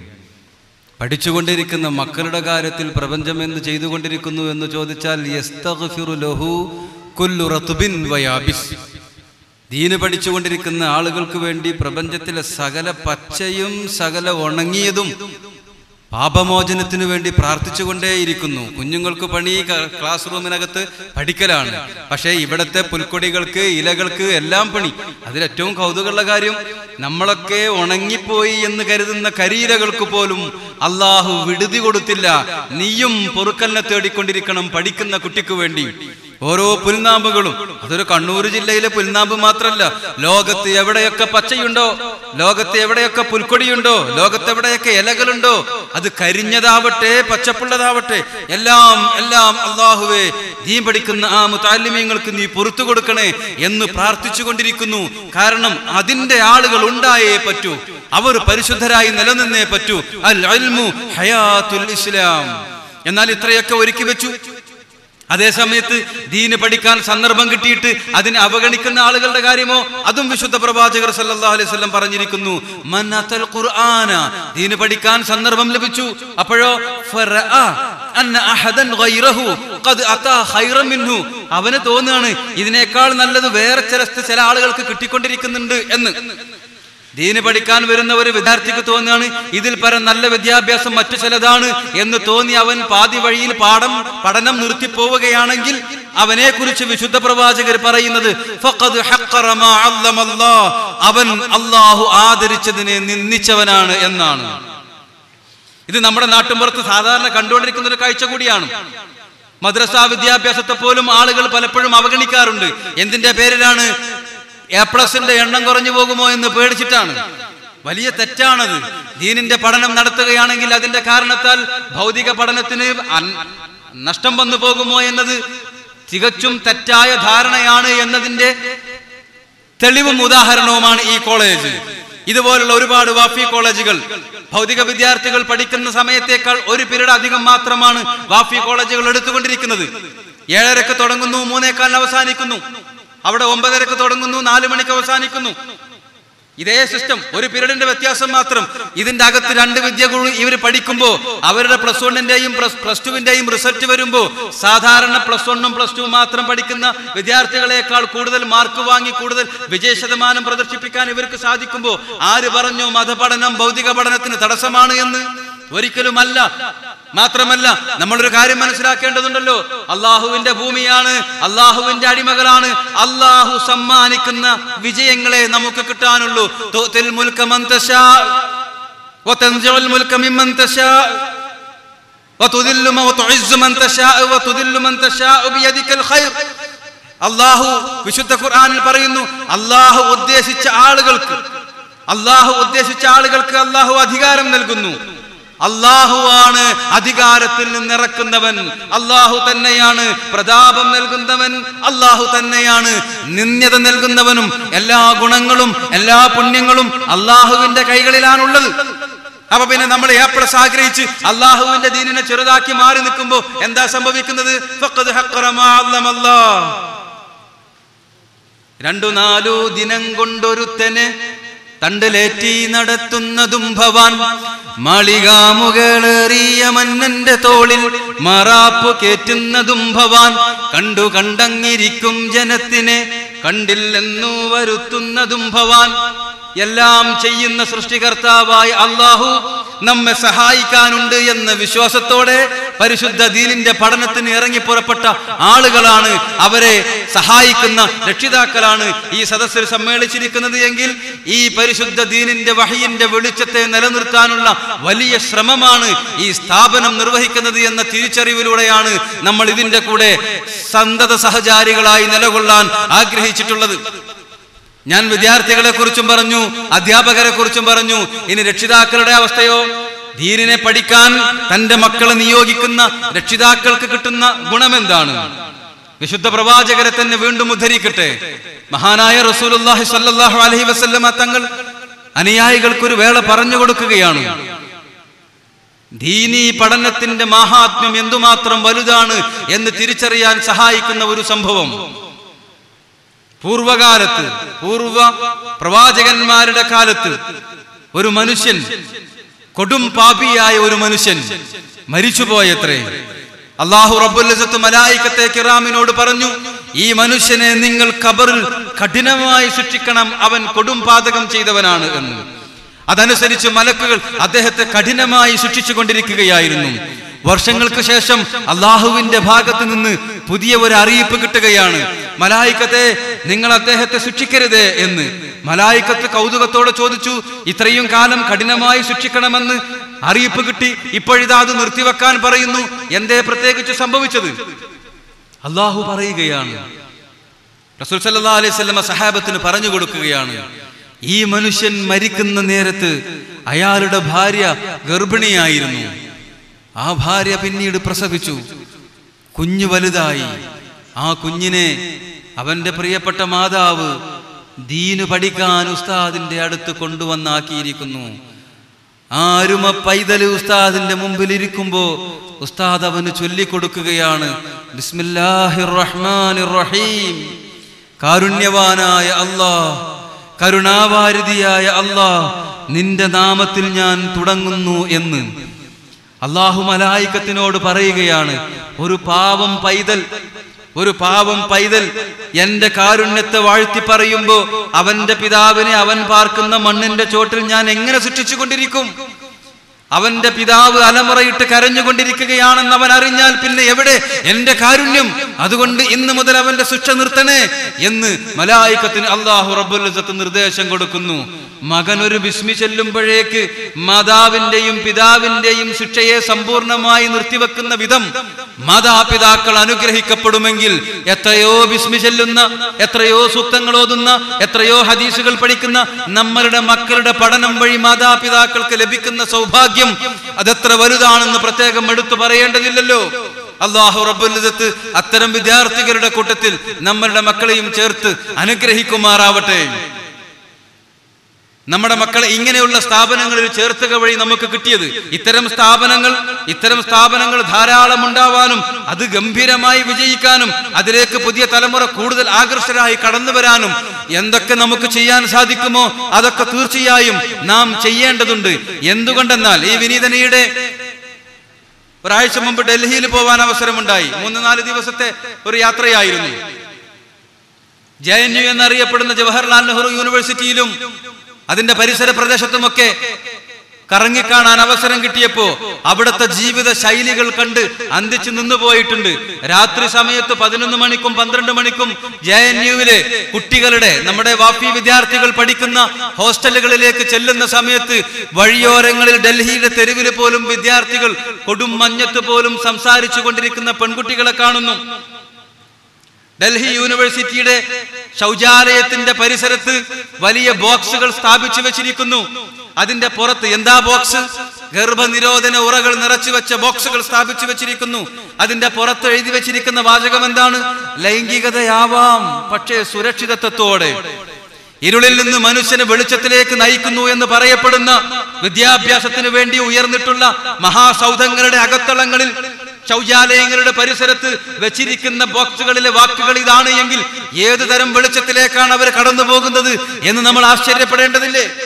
വിദ്യാഭ്യാസം എന്ന് പറഞ്ഞാൽ മനുഷ്യനെ മനുഷ്യനാക്കുന്ന പ്രക്രിയയാണെങ്കിൽ അതിലേക്ക് ധാർമ്മികതയെ കടത്തിവിടാതെ എങ്ങനെയാണ് നമുക്ക് മനുഷ്യനെ നന്മയിലേക്ക് കൊണ്ടുവരാൻ സാധിക്കുന്നത്? ആണും പെണ്ണും തമ്മിലുള്ള വേർതിരിവിനെ മതിലുകളെ പോലും ഇല്ലാതാക്കുന്ന വിധത്തിൽ അവരെ എങ്ങനെയും ജീവിക്കാൻ അനുവദിക്കണമെന്ന് പറയുന്ന അധിക ലിബറലിസത്തിന്റെ ഒരു കാലഘട്ടത്തിൽ നമ്മുടെ മക്കളെയും അടുത്ത തലമുറയെയും സംരക്ഷിക്കാൻ ഇത്തരം സൗധങ്ങൾക്കേ സാധിക്കൂ എന്ന തിരിച്ചറിവ് നമുക്കുണ്ടാകേണ്ടതുണ്ട്. ഇത് നമ്മുടെ ഇന്ത്യയുടെ മാത്രം അവസ്ഥയല്ല. ലോകത്തിന്റെ വ്യത്യസ്ത ഭാഗങ്ങളിൽ നിന്ന് ഞാനൊരു ഉദാഹരണം പറയാം. മുമ്പ് അമേരിക്കയുടെ സെനറ്റിന്റെ പ്രസിഡന്റ് ആയിരുന്ന ന്യൂട്ട് ഗിൻഗ്രിച്ച് സെനറ്റ് മെമ്പേഴ്സിന്റെ ഇടയിൽ നടത്തിയ ഒരു പ്രഭാഷണമുണ്ട്. അദ്ദേഹം പ്രക്ഷുബ്ധനായി ചോദിക്കുന്ന ഒരു ചോദ്യമുണ്ട്. നമ്മൾ വലിയ വിദ്യാഭ്യാസം കൊടുക്കുന്നു എന്നാണല്ലോ നിങ്ങൾ പറയുന്നത്, പക്ഷേ 12 വയസ്സായ കുട്ടികൾ ഗർഭിണികളാവുകയാണ് നമ്മുടെ നാട്ടിൽ. When 12 years old carry babies, when 14 years old start killing each other, when 16 years old are HIV positive, when 18 years old get their diplomas which they can't read, what kind of a civilization are we building? 12 വയസ്സായ പെൺകുട്ടികൾ ഗർഭിണികളാകുമ്പോൾ, 14 വയസ്സായ കുട്ടികൾ പരസ്പരം ആയുധമെടുത്ത് അടരാടുമ്പോൾ, നമ്മൾ കേൾക്കാറില്ലേ, പത്രത്തിൽ വായിക്കാറില്ലേ, 23 കുട്ടികളെ ഒരു വിദ്യാർത്ഥി വെടിവെച്ചു കൊന്നു, 29 കുട്ടികളെ ഒരു വിദ്യാർത്ഥി വെടിവെച്ചു കൊന്നു. വെറുതെ കയ്യിലുള്ള പിസ്റ്റലെടുത്ത് മനുഷ്യന്റെ ജീവൻ എടുക്കാൻ മാത്രമുള്ള അധപ്പതിച്ച അവസ്ഥയിലാണ് അവരുടെ മനസ്സുള്ളത് എന്ന തിരിച്ചറിവാണ് നമുക്കുണ്ടാകേണ്ടത്. അവസാനം ഇവർക്ക് 16 വയസ്സാകുമ്പോൾ എയ്ഡ്സ് രോഗമാണ്, മാരകമായ എയ്ഡ്സ് രോഗം, HIV പോസിറ്റീവ്, അത് ബാധിക്കുകയാണ്. 18 വയസ്സാകുമ്പോൾ ഡിപ്ലോമ കോഴ്സ് കഴിഞ്ഞ് നമ്മളവർക്ക് സർട്ടിഫിക്കറ്റ് കൊടുക്കുമ്പോൾ എന്താ അതിൽ എഴുതിയിട്ടുള്ളതെന്ന് വായിക്കാൻ പോലുമുള്ള വിവേകം അവർക്ക് ഇല്ലാതായി പോയിരിക്കുന്നു. ഇങ്ങനെയാണെങ്കിൽ what kind of a civilization are we building? എന്തൊരു വ്യത്യാസം, എന്തൊരു നാഗരികതയാണ്, എന്തൊരു സംസ്കൃതിയാണ് നാം ഉണ്ടാക്കിക്കൊണ്ടിരിക്കുന്നത് എന്ന് അദ്ദേഹം ചോദിക്കുമ്പോ അതിന്റെ ഉത്തരം ഷെയ്ഖ് ജീലാനി ചോദിച്ചല്ലോ, നിങ്ങൾക്ക് മുസ്ലിമായി ജീവിക്കാമോ എന്ന്. അതിന്റെയും ഉത്തരം അതാണ് നമ്മുടെ ഈ സംരംഭം എന്ന് പറയുന്നത്. മനുഷ്യനെ മനുഷ്യനാക്കാൻ, മനുഷ്യനെ മാതാവിനെയും പിതാവിനെയും മാനിക്കുന്നവനാക്കാൻ, അതിനുതകുന്ന വിധത്തിൽ ജീവിക്കാൻ പഠിപ്പിക്കുക എന്നത് കാലഘട്ടത്തിന്റെ എക്കാലത്തിന്റെയും ദൗത്യമാണ് എന്ന തിരിച്ചറിവ് നമുക്കുണ്ടാകണം. നമ്മൾ ഒരുപാട് ഉയരങ്ങളിലേക്ക് പോയി, ആധുനിക മനുഷ്യൻ വലിയ കണ്ടെത്തലുകൾ നടത്തി, വിദ്യാഭ്യാസത്തിന്റെ വിസ്ഫോടനങ്ങൾ ഉണ്ടായി, സാങ്കേതികത്വത്തിന്റെ ഉണർവുകൾ ഉണ്ടായി എന്നൊക്കെ അഭിമാനത്തോടുകൂടെ പുതുലോകം വിളിച്ചു പറയുമ്പോഴും അലിമിയാന്റെ ചോദ്യം ബാക്കിയാവുകയാണ്. മനുഷ്യ, നീ ആകാശത്തിലൂടെ പറവകളെ തോൽപ്പിച്ച് പറക്കാൻ പഠിച്ചിട്ടുണ്ട്. മനുഷ്യ, നീ ആഴികളിലൂടെ മത്സ്യങ്ങളെ തോൽപ്പിച്ച് നീന്താൻ പഠിച്ചിട്ടുണ്ട്. പക്ഷേ മനുഷ്യ, നിനക്ക് മനുഷ്യനായി ഭൂമിയിലൂടെ നടക്കാമോ എന്ന ചോദ്യം, മനുഷ്യനായി ഭൂമിയിലൂടെ നടക്കാമോ? ആ ചോദ്യത്തിന് ഉത്തരം നൽകാൻ നാം എന്തു ചെയ്യേണ്ടതുണ്ട്? ധാർമ്മിക ബോധമുള്ള തലമുറയെ വളർത്തിക്കൊണ്ടുവരേണ്ടതുണ്ട്. അരുതെന്ന് പറയാനും പഠിക്കുന്ന ഒരു തലമുറ. തിന്മകൾ കാണുമ്പോൾ ഞാൻ ചോദിക്കട്ടെ, തിന്മകൾ കാണുന്ന സന്ദർഭത്തിൽ വേണ്ട എന്ന് പറയാൻ, അരുത് എന്ന് പറയാൻ ഇന്ന് എത്രയാൾക്ക് സാധിക്കാറുണ്ട്? നമ്മുടെയൊക്കെ ഈമാൻ അളക്കുന്ന ഒരു പാത്രം പറഞ്ഞു തന്നിട്ടുണ്ട് പ്രവാചകൻ. ഈമാൻ അളക്ക്, എനിക്ക് ഒട്ടൊരു ഈമാൻണ്ടോ, എന്റെ ഈമാന്റെ തോതെന്താ, അത് മനസ്സിലാക്കാൻ ഒരു അളവുകോല് പറഞ്ഞു തന്നിട്ടുണ്ട് മുഹമ്മദുർ റസൂൽ സല്ലല്ലാഹു അലൈഹി വസല്ലം. എന്താണത്? മൻ റആ മിൻകും മുൻകറൻ ഫൽയുഗയ്യിർഹു ബിയദിഹി ഫഇൻ ലം യസ്തതി' ഫബിലിസാനിഹി ഫഇൻ ലം യസ്തതി' ഫബിഖൽബിഹി വദാലിക അദ്അഫുൽ ഈമാൻ. വേണ്ടാത്തരം കാണുന്ന സമയത്ത് അത് അവനവന്റെ കുടുംബത്തിന്റെ അകത്ത് ഭാര്യയുടെയോ ഭർത്താവിന്റെയോ മകളുടെയോ മകന്റെയോ ബന്ധുക്കളുടെയോ ആരുടെ ഭാഗത്തു നിന്നാവട്ടെ, നാട്ടിലാവട്ടെ, അരുതായ്മകളാണെങ്കിൽ അതിനെ ഇല്ലായ്മ ചെയ്യാനുള്ള സത്വര നടപടികൾ സ്വീകരിക്കാൻ, മാന്യമായ നടപടികൾ സ്വീകരിക്കാൻ ഒരു മുസൽമാൻ ബാധ്യസ്ഥനാണ്. അതിന് നിനക്ക് സാധ്യമല്ലേ? നീ നാവുകൊണ്ടെങ്കിലും ഒന്ന് പറയണം. അതിനും നിനക്ക് സാധ്യല്ലേ? നിന്റെ മനസ്സിൽ വെറുപ്പെങ്കിലും ഉണ്ടാകണം. പക്ഷേ ആ വെറുപ്പിൽ മാത്രം ഒതുങ്ങുന്നവനുണ്ടല്ലോ, അവന്റെ ഈമാൻ അദ്അഫുൽ ഈമാനാണ്, ഏറ്റവും ദുർബലമായ മുഅ്മിനാണ് അവൻ. അതിന്റെ അർത്ഥം അതും തോന്നാത്ത ഒരാൾ, പ്രത്യേകിച്ചൊന്നും തോന്നാത്ത ഒരാൾ, എന്തെല്ലാം തെറ്റുകൾ കാണുന്നു, പ്രത്യേകിച്ചൊരു സങ്കടവും തോന്നാത്ത ഒരാൾ, അവന് ഈമാനേ ഇല്ല എന്ന് മഹാന്മാരായ പണ്ഡിതന്മാർ. അതിനോട് വെറുപ്പും നീരസവും സങ്കടവും തോന്നുന്ന അവസ്ഥ പോലും ഇല്ല എങ്കിൽ നിന്റെ മനസ്സിൽ നിന്ന് ഈമാൻ പടിയിറങ്ങിപ്പോയിരിക്കുന്നു. എന്തുകൊണ്ട് നിനക്ക് അരുതെന്ന് പറയാൻ സാധിക്കുന്നില്ല? അള്ളാഹുവിന്റെ വിശുദ്ധ പ്രവാചകർ പറയുന്നുണ്ട്, അക്രമം ചെയ്യുന്ന ഒരുത്തനെ, അവനോട് അരുതെന്ന് പറയാൻ പറ്റാത്ത അവസ്ഥയിൽ എന്റെ ഉമ്മത്തിനെ നീ കണ്ടാൽ അവരുമായുള്ള ബന്ധം അള്ളാഹു വിച്ഛേദിച്ചിരിക്കുന്നു എന്ന് നീ മനസ്സിലാക്കണം എന്ന്. മറ്റൊരിടത്ത് പറയുന്നു, അലാ, നിങ്ങൾ അറിയണേ, ലാ യംനഅന്ന അഹദകും, നിങ്ങളിലെ ഒരാളെയും തടയാതിരിക്കട്ടെ. എന്ത്? ഹൈബത്തുന്നാസ്, ജനങ്ങളുടെ ഗാംഭീര്യം. മൂപ്പരോട് ഇപ്പത് എങ്ങനെയാ പറയാ? അങ്ങനെ ഒരു തോന്നൽ നിങ്ങൾക്കില്ലാതിരിക്കട്ടെ. മൂപ്പര് എന്നൊക്കെ പറഞ്ഞ ആരാ? മൂപ്പരോട് എങ്ങനെ അത് പറ്റൂല എന്ന് പറയാൻ പറ്റുമോ എന്നൊക്കെയുള്ള ഒരു തോന്നൽ, അങ്ങനെ ഒരു തോന്നൽ നിങ്ങളെ അംറും ബിൽ മഅറൂഫ് നഹ്യുൻ അനിൽ മുൻകറിന്റെ കാര്യത്തിൽ തടയാതിരിക്കട്ടെ എന്ന് റസൂലുള്ളാഹി സ്വല്ലല്ലാഹു അലൈഹി വസല്ലം. എന്നിട്ട് ധൈര്യം പകരാൻ പറയുന്ന ഒരു വാക്കെന്താണെന്നറിയോ? എന്നിട്ട് റസൂൽ സല്ലല്ലാഹു അലൈഹി വസല്ലം തുടർന്ന് പറയും, അങ്ങനെ നിങ്ങൾ വിലങ്ങാതിരിക്കട്ടെ. നിങ്ങൾ മനസ്സിലാക്കണം, എന്ത്? അവനോട് നിങ്ങൾ അരുതെന്ന് പറഞ്ഞാൽ പറഞ്ഞു സത്യം പറയാൻ നിങ്ങൾ ആർജവം കാണിച്ചു എന്ന കാര്യത്താൽ ഫഇന്നഹു ലാ യുഖർരിബു മിൻ അജലിൻ വലാ യുബാഇദു മിൻ റിസ്ഖിൻ അൻ യുഖാല ബിഹഖ്ഖിൻ. നിങ്ങൾ സത്യം പറഞ്ഞു എന്ന കാരണത്താൽ നിങ്ങളുടെ ആയുസ് ഒടുങ്ങൂല. നിങ്ങൾ സത്യം പറഞ്ഞു എന്ന കാരണത്താൽ ഒരിക്കലും നിങ്ങളുടെ അന്നം മുടങ്ങൂല എന്ന് റസൂലുള്ളാഹി സ്വല്ലല്ലാഹു അലൈഹി വസല്ലം. പിന്നെന്തിനാ നിങ്ങൾ ആർജവമില്ലാതെ ഇങ്ങനെ മടി കാണിച്ചു നിൽക്കുന്നത്? പക്ഷെ ഈമാന്റെ ആവേശം കിട്ടണമെങ്കിൽ അറിവുണ്ടാകണം. അരുതെന്ന് പറയാനുള്ള പക്വതയിലേക്ക് എത്തണമെങ്കിൽ അറിവുണ്ടാകണം. അതുകൊണ്ടാണ് റസൂൽ സ്വല്ലല്ലാഹു അലൈഹി വസല്ലം പറഞ്ഞ ഫഖീഹുൻ വാഹിദുൻ അശദ്ദു അല ശൈത്താനി മിൻ അൽഫി ആബിദിൻ. ഒരുപാട് കാലം അള്ളാഹുവിന്റെ മസ്ജിദിൽ ഇരുന്നു കൊണ്ട് അല്ലാ എന്ന് വിളിക്കുന്ന ആബിദ്, ആ ആബിദുകൾ 1000 ആളുകൾ ഉണ്ടായാൽ അവർക്കൊക്കെ കൂടി പിശാചിനെതിരെ പോരാടാൻ സാധിക്കുന്നതിനേക്കാൾ ശക്തി ഒരൊറ്റ ഒരു പണ്ഡിതനുണ്ട് എന്ന് റസൂലുള്ളാഹി സ്വല്ലല്ലാഹു അലൈഹി വസല്ലം തങ്ങൾ. അവരോട് അരുതെന്ന് പറയാനുള്ള ആവേശം നിങ്ങൾക്കുണ്ടാകണേ എന്ന് റസൂൽ സ്വല്ലല്ലാഹു അലൈഹി വസല്ലം മനോഹരമായ ഒരു ഉദാഹരണത്തിലൂടെ പറഞ്ഞു തരുന്നുണ്ട്. കുറെ ആളുകൾ ഒരു കപ്പലിൽ യാത്ര തുടങ്ങിയത്രേ. ഇന്ന നാസൻ റകിബു അൽ ബഹറ ഫീ സഫീനത്തിൻ. അങ്ങനെ കപ്പൽ ഇങ്ങനെ മുന്നോട്ട് പോകുമ്പോ ഫഖ്തസമു, അവരെല്ലാവർക്കും സീറ്റ് വിഭജിച്ചു കൊടുത്തു. ഇത് നിന്റെ സീറ്റാട്ടോ, ഇത് നിന്റെ സീറ്റാട്ടോ, സീറ്റ് റിസർവേഷൻ. അങ്ങനെ അതിലിരുന്നുകൊണ്ട് എല്ലാവരും പോകുന്നതിനിടയിൽ ഒരാൾ കൂട്ടത്തിൽ ഒരാൾ മഴുവെടുത്തു. എന്നിട്ട് അവൻ കപ്പലിന്റെ ഭിത്തിക്ക് ദ്വാരപ്പെടുത്താൻ തുടങ്ങി. അപ്പൊ അടുത്തിരുന്ന ആള് ചോദിക്കാണ്, എന്താ മനുഷ്യ നീ കാണിക്കണത്? നമ്മൾ യാത്ര ചെയ്യുന്ന ഈ കപ്പലിനെ നീ ദ്വാരപ്പെടുത്തിയാൽ അകത്തേക്ക് വെള്ളം കയറി നമ്മളൊക്കെ മുങ്ങിപ്പോകൂലേ? അത് ചെയ്യരുത് എന്ന്. ആ സമയത്ത് ആ മനുഷ്യൻ പറയുന്ന മറുപടി എന്താണെന്നറിയോ? നിങ്ങൾക്കത് പറയാൻ അധികാരമില്ല. ഇതെന്റെ സ്ഥലല്ലേ, ഇതെനിക്ക് പതിച്ചു കിട്ടിയ സ്ഥലമല്ലേ, ഇവിടെ ഞാൻ എനിക്ക് ഇഷ്ടമുള്ളത് ചെയ്യും. മക്കാനി, ഇതെന്റെ സ്ഥലം. അസ്നഉ ബിഹി മാ ശിഅതു, ഇവിടെ ഞാൻ എനിക്ക് ഇഷ്ടമുള്ളത് ചെയ്യും എന്നയാൾ വാദിക്കും അത്രേ. എന്നിട്ട് റസൂൽ സല്ലല്ലാഹു അലൈഹി വസല്ലം തുടർന്ന് പറയാണ്,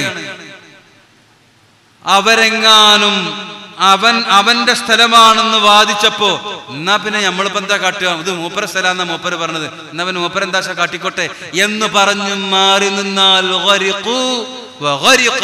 അവനും അവരും ഒക്കെ മുങ്ങി നശിച്ചു പോകും.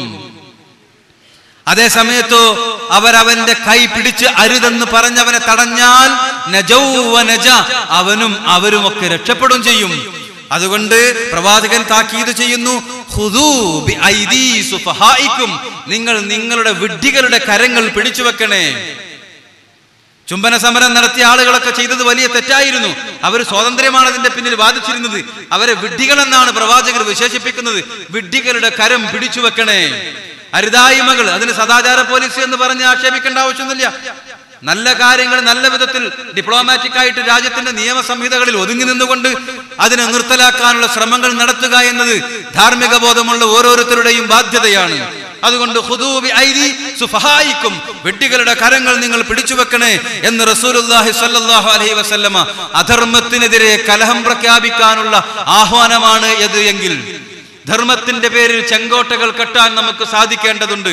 അങ്ങനെയുള്ള ചെങ്കോട്ടകളാണ്. ഇവിടെ മനോഹരമായ ഒരു ബിൽഡിംഗ് ആണ് നമ്മൾ മുന്നിൽ കാണുന്നത്. അതിന് താജ്മഹലിനേക്കാൾ മനോഹാരിതയുണ്ടെന്നൊന്നും നമ്മൾ വാദിക്കുന്നില്ല. പക്ഷേ അതിനകത്തുറങ്ങുകയും ഇതിനകത്ത് പഠിക്കുകയും ചെയ്യുന്ന വിദ്യാർത്ഥികൾ നാളെ വളർന്നു വലുതായി വരുമ്പോ, നേരത്തെ റസാഖ് ഉസ്താദ് ആവേശപൂർവ്വം പറഞ്ഞല്ലോ, രാവിനെ പകലാക്കി അധ്വാനത്തിന്റെ പുതിയ സംസ്കാരങ്ങൾ പണിതുകൊണ്ടിരിക്കുന്ന ഉജ്ജ്വലരും കർമ്മവീര്യവുമുള്ള നമ്മുടെ സന്തതികൾ, അവർ ഇതിനകത്ത് ഉരുവിട്ട് പഠിച്ചുകൊണ്ട് അവസാനം രൂപപ്പെട്ട് പുറത്തേക്കിറങ്ങുമ്പോ താജ്മഹലിന്റെ മനോഹാരിതയെ വെല്ലുന്ന, കുത്തബ് മീനാറിന്റെ ഔന്നത്യത്തെ വെല്ലുന്ന, ചെങ്കോട്ടയുടെ കരുത്തിനെ അതിജയിക്കുന്ന വിധത്തിലുള്ള ത്രാണിയുള്ള ആളുകളും വ്യക്തിത്വങ്ങളുമായിട്ട് നാളെ പുറത്തിറങ്ങും.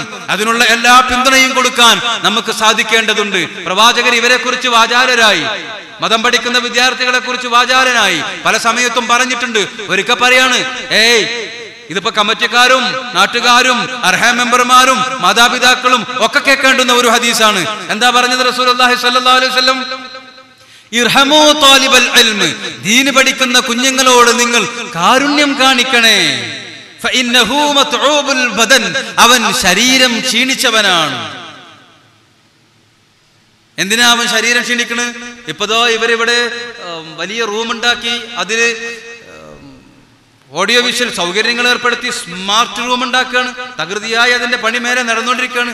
ഒരു 20 സ്ക്വയർ ഫീറ്റിന്റെ റൂമിന്റെ അകത്ത് അവർ 2 AC ഒക്കെ വെച്ച് അതിന്റെ മുകളില് പുട്ടിയൊക്കെ തേച്ച് വലിയ സീലിംഗ് ഒക്കെ നടത്തി പ്രൊജക്ടറൊക്കെ വെച്ച് ടച്ച് സ്ക്രീനുകൾ സ്ഥാപിച്ച് നല്ല ലക്ഷങ്ങൾ ചെലവഴിച്ച് 3 ലക്ഷത്തോളം ചെലവ് ഒരു റൂം ആവിഷ്കരിക്കാൻ അവർ നടത്തിക്കൊണ്ടിരിക്കുന്നത്. അള്ളാഹു ബർക്കത്ത് ചെയ്യുമാറാവട്ടെ.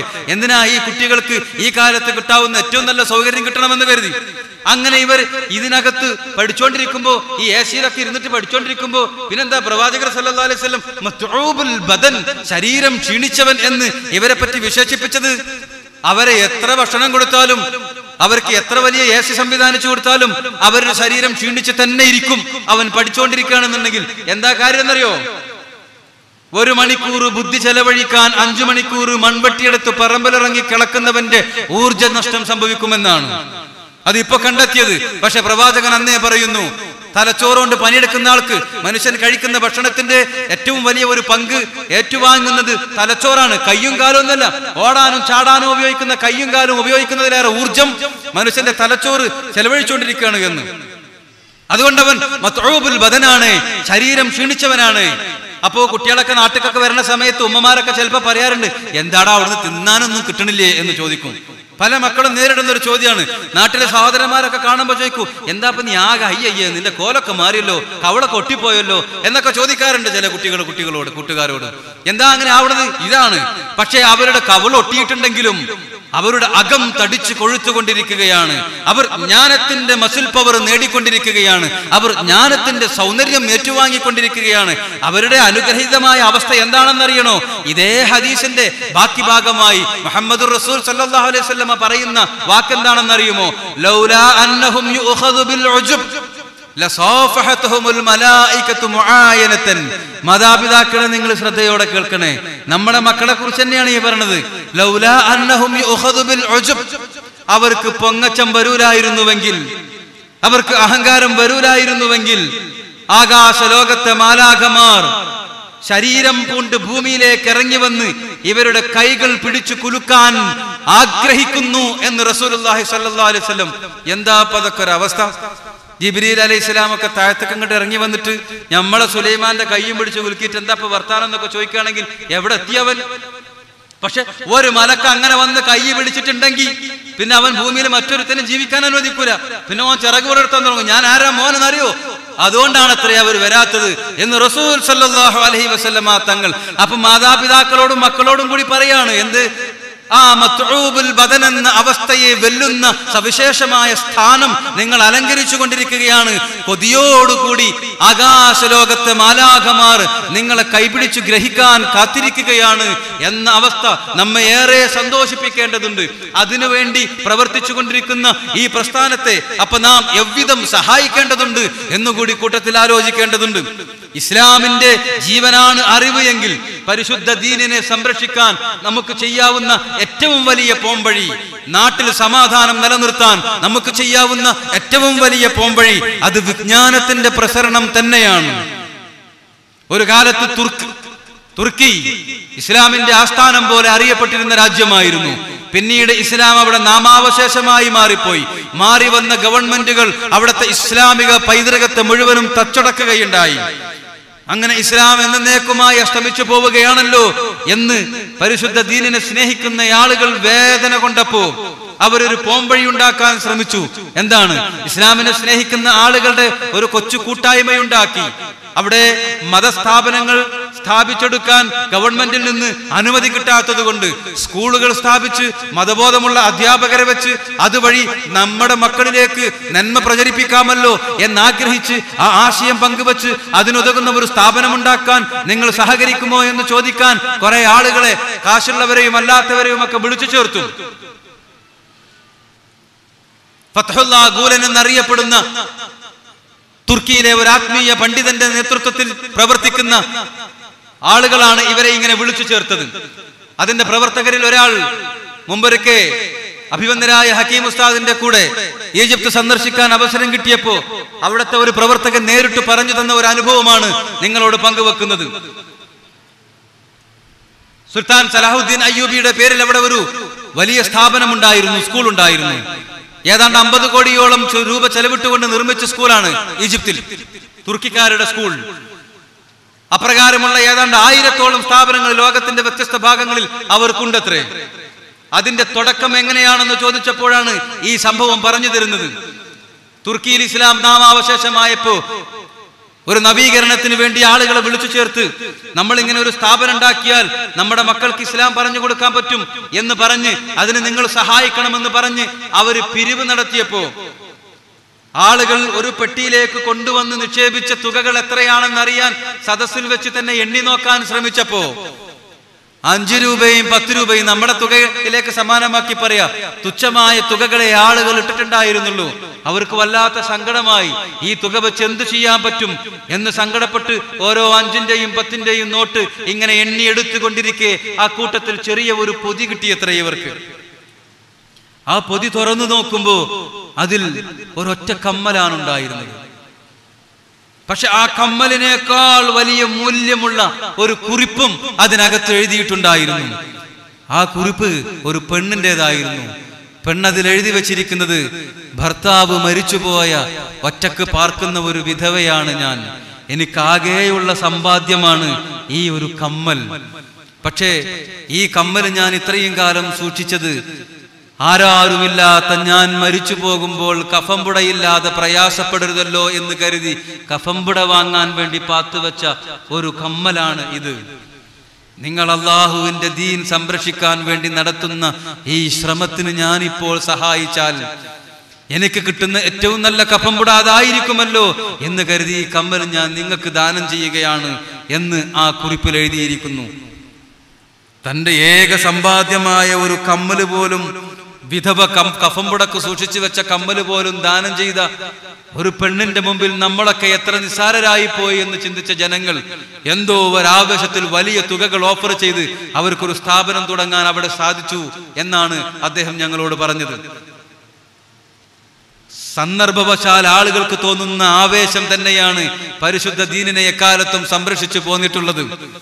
അങ്ങനെയുള്ള ആവേശം തന്നെയാണ് ഇത്തരമുള്ള ടെറസിന്റെ, കോൺക്രീറ്റിന്റെ മരങ്ങൾ ഉയർന്നു പൊങ്ങാൻ കാരണമായിട്ടുള്ളത്. നമ്മളൊക്കെയാണ് അതിനെ സഹായിച്ചു കൊണ്ടിരിക്കുന്നത്. അങ്ങ് അവിടെ അതാ കാളികാവിലെ PG ക്യാമ്പസിൽ ബാപ്പു ഹാജി നൽകിയ സ്ഥലത്തെക്കുറിച്ച് നമ്മളൊക്കെ മനസ്സിലാക്കിയിട്ടുണ്ട്. 15 ഏക്കർ ഭൂമി. ഇപ്പൊ നിങ്ങളൊന്ന് ആലോചിച്ചു നോക്കൂ. അതേ തിരുമുറ്റത്ത് ഈ ബാപ്പു ഹാജി എന്ന് പറയുന്ന മഹാനായ മനുഷ്യൻ ഇപ്പോ അന്ത്യവിശ്രമം കൊള്ളുകയാണ്. അങ്ങനെ ഒരു 15 ഏക്കർ നൽകാൻ അദ്ദേഹത്തിന് ഭാഗ്യം ലഭിച്ചിട്ടില്ലായിരുന്നുവെങ്കിൽ ഇന്ന് അദ്ദേഹത്തിന് ലഭിക്കുന്ന ഈ സൗഭാഗ്യം കിട്ടുമായിരുന്നോ? അവിടെ അറിവ് പകർന്ന് പഠിച്ചുകൊണ്ടിരിക്കുന്ന ഓരോ കുട്ടികളും ഓരോ ദിവസം ഓരോ നേരത്തും അദ്ദേഹത്തിന്റെ ഖബറിൽ ചെന്ന് സലാം പറയുകയും പ്രാർത്ഥിച്ചു കൊണ്ടിരിക്കുകയും ചെയ്യുന്നു. അതിന് കളമൊരുക്കി കൊടുത്ത തന്റെ ജീവിതത്തിന്റെ സമ്പാദ്യമായ 15 ഏക്കർ ഭൂമി ദാനം ചെയ്തു കൊടുക്കുമ്പോ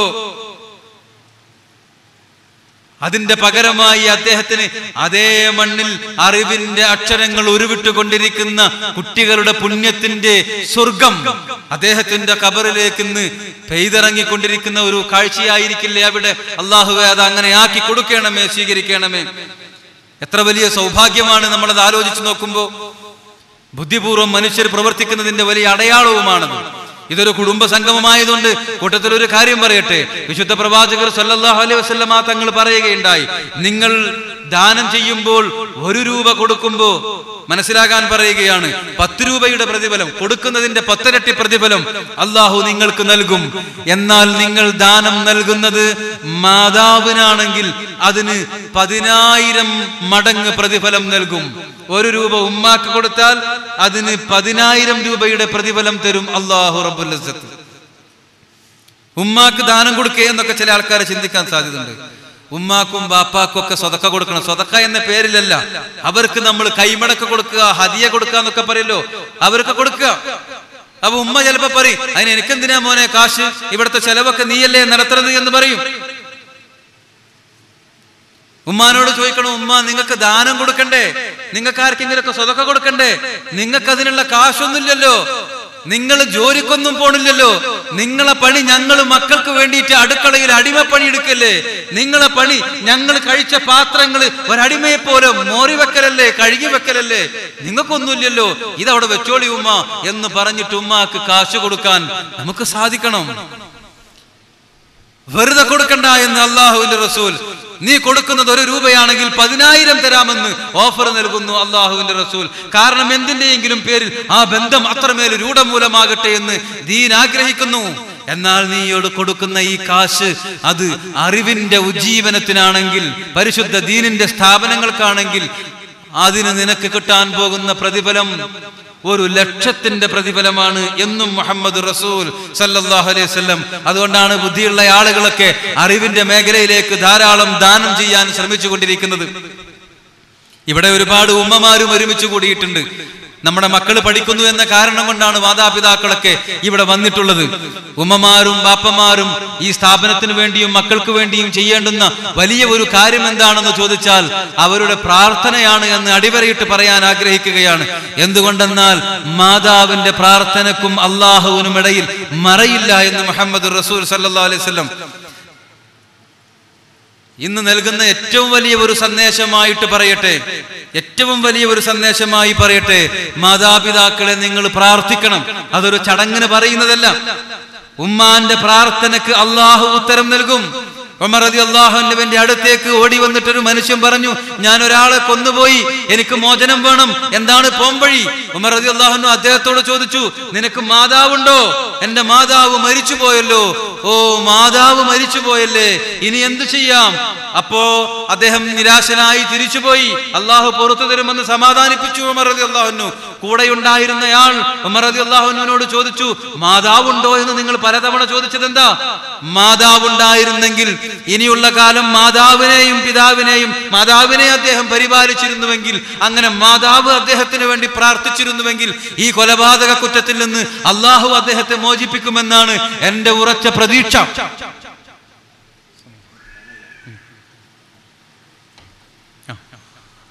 എന്ന് റസൂലുള്ളാഹി സ്വല്ലല്ലാഹു അലൈഹി വസല്ലം തങ്ങളുടെ അരുമ ശിഷ്യൻ ഉമർ ഇബ്നുൽ ഖത്താബ് റളിയല്ലാഹു അൻഹു പറയുന്നു, ഉമ്മാന്റെ പ്രാർത്ഥനക്ക് അത്രമേൽ വലിയ പ്രതിഫലമുണ്ട് എന്ന തിരിച്ചറിവ് നമുക്കുണ്ടാവണം. അതുകൊണ്ട് പ്രാർത്ഥിക്കണം.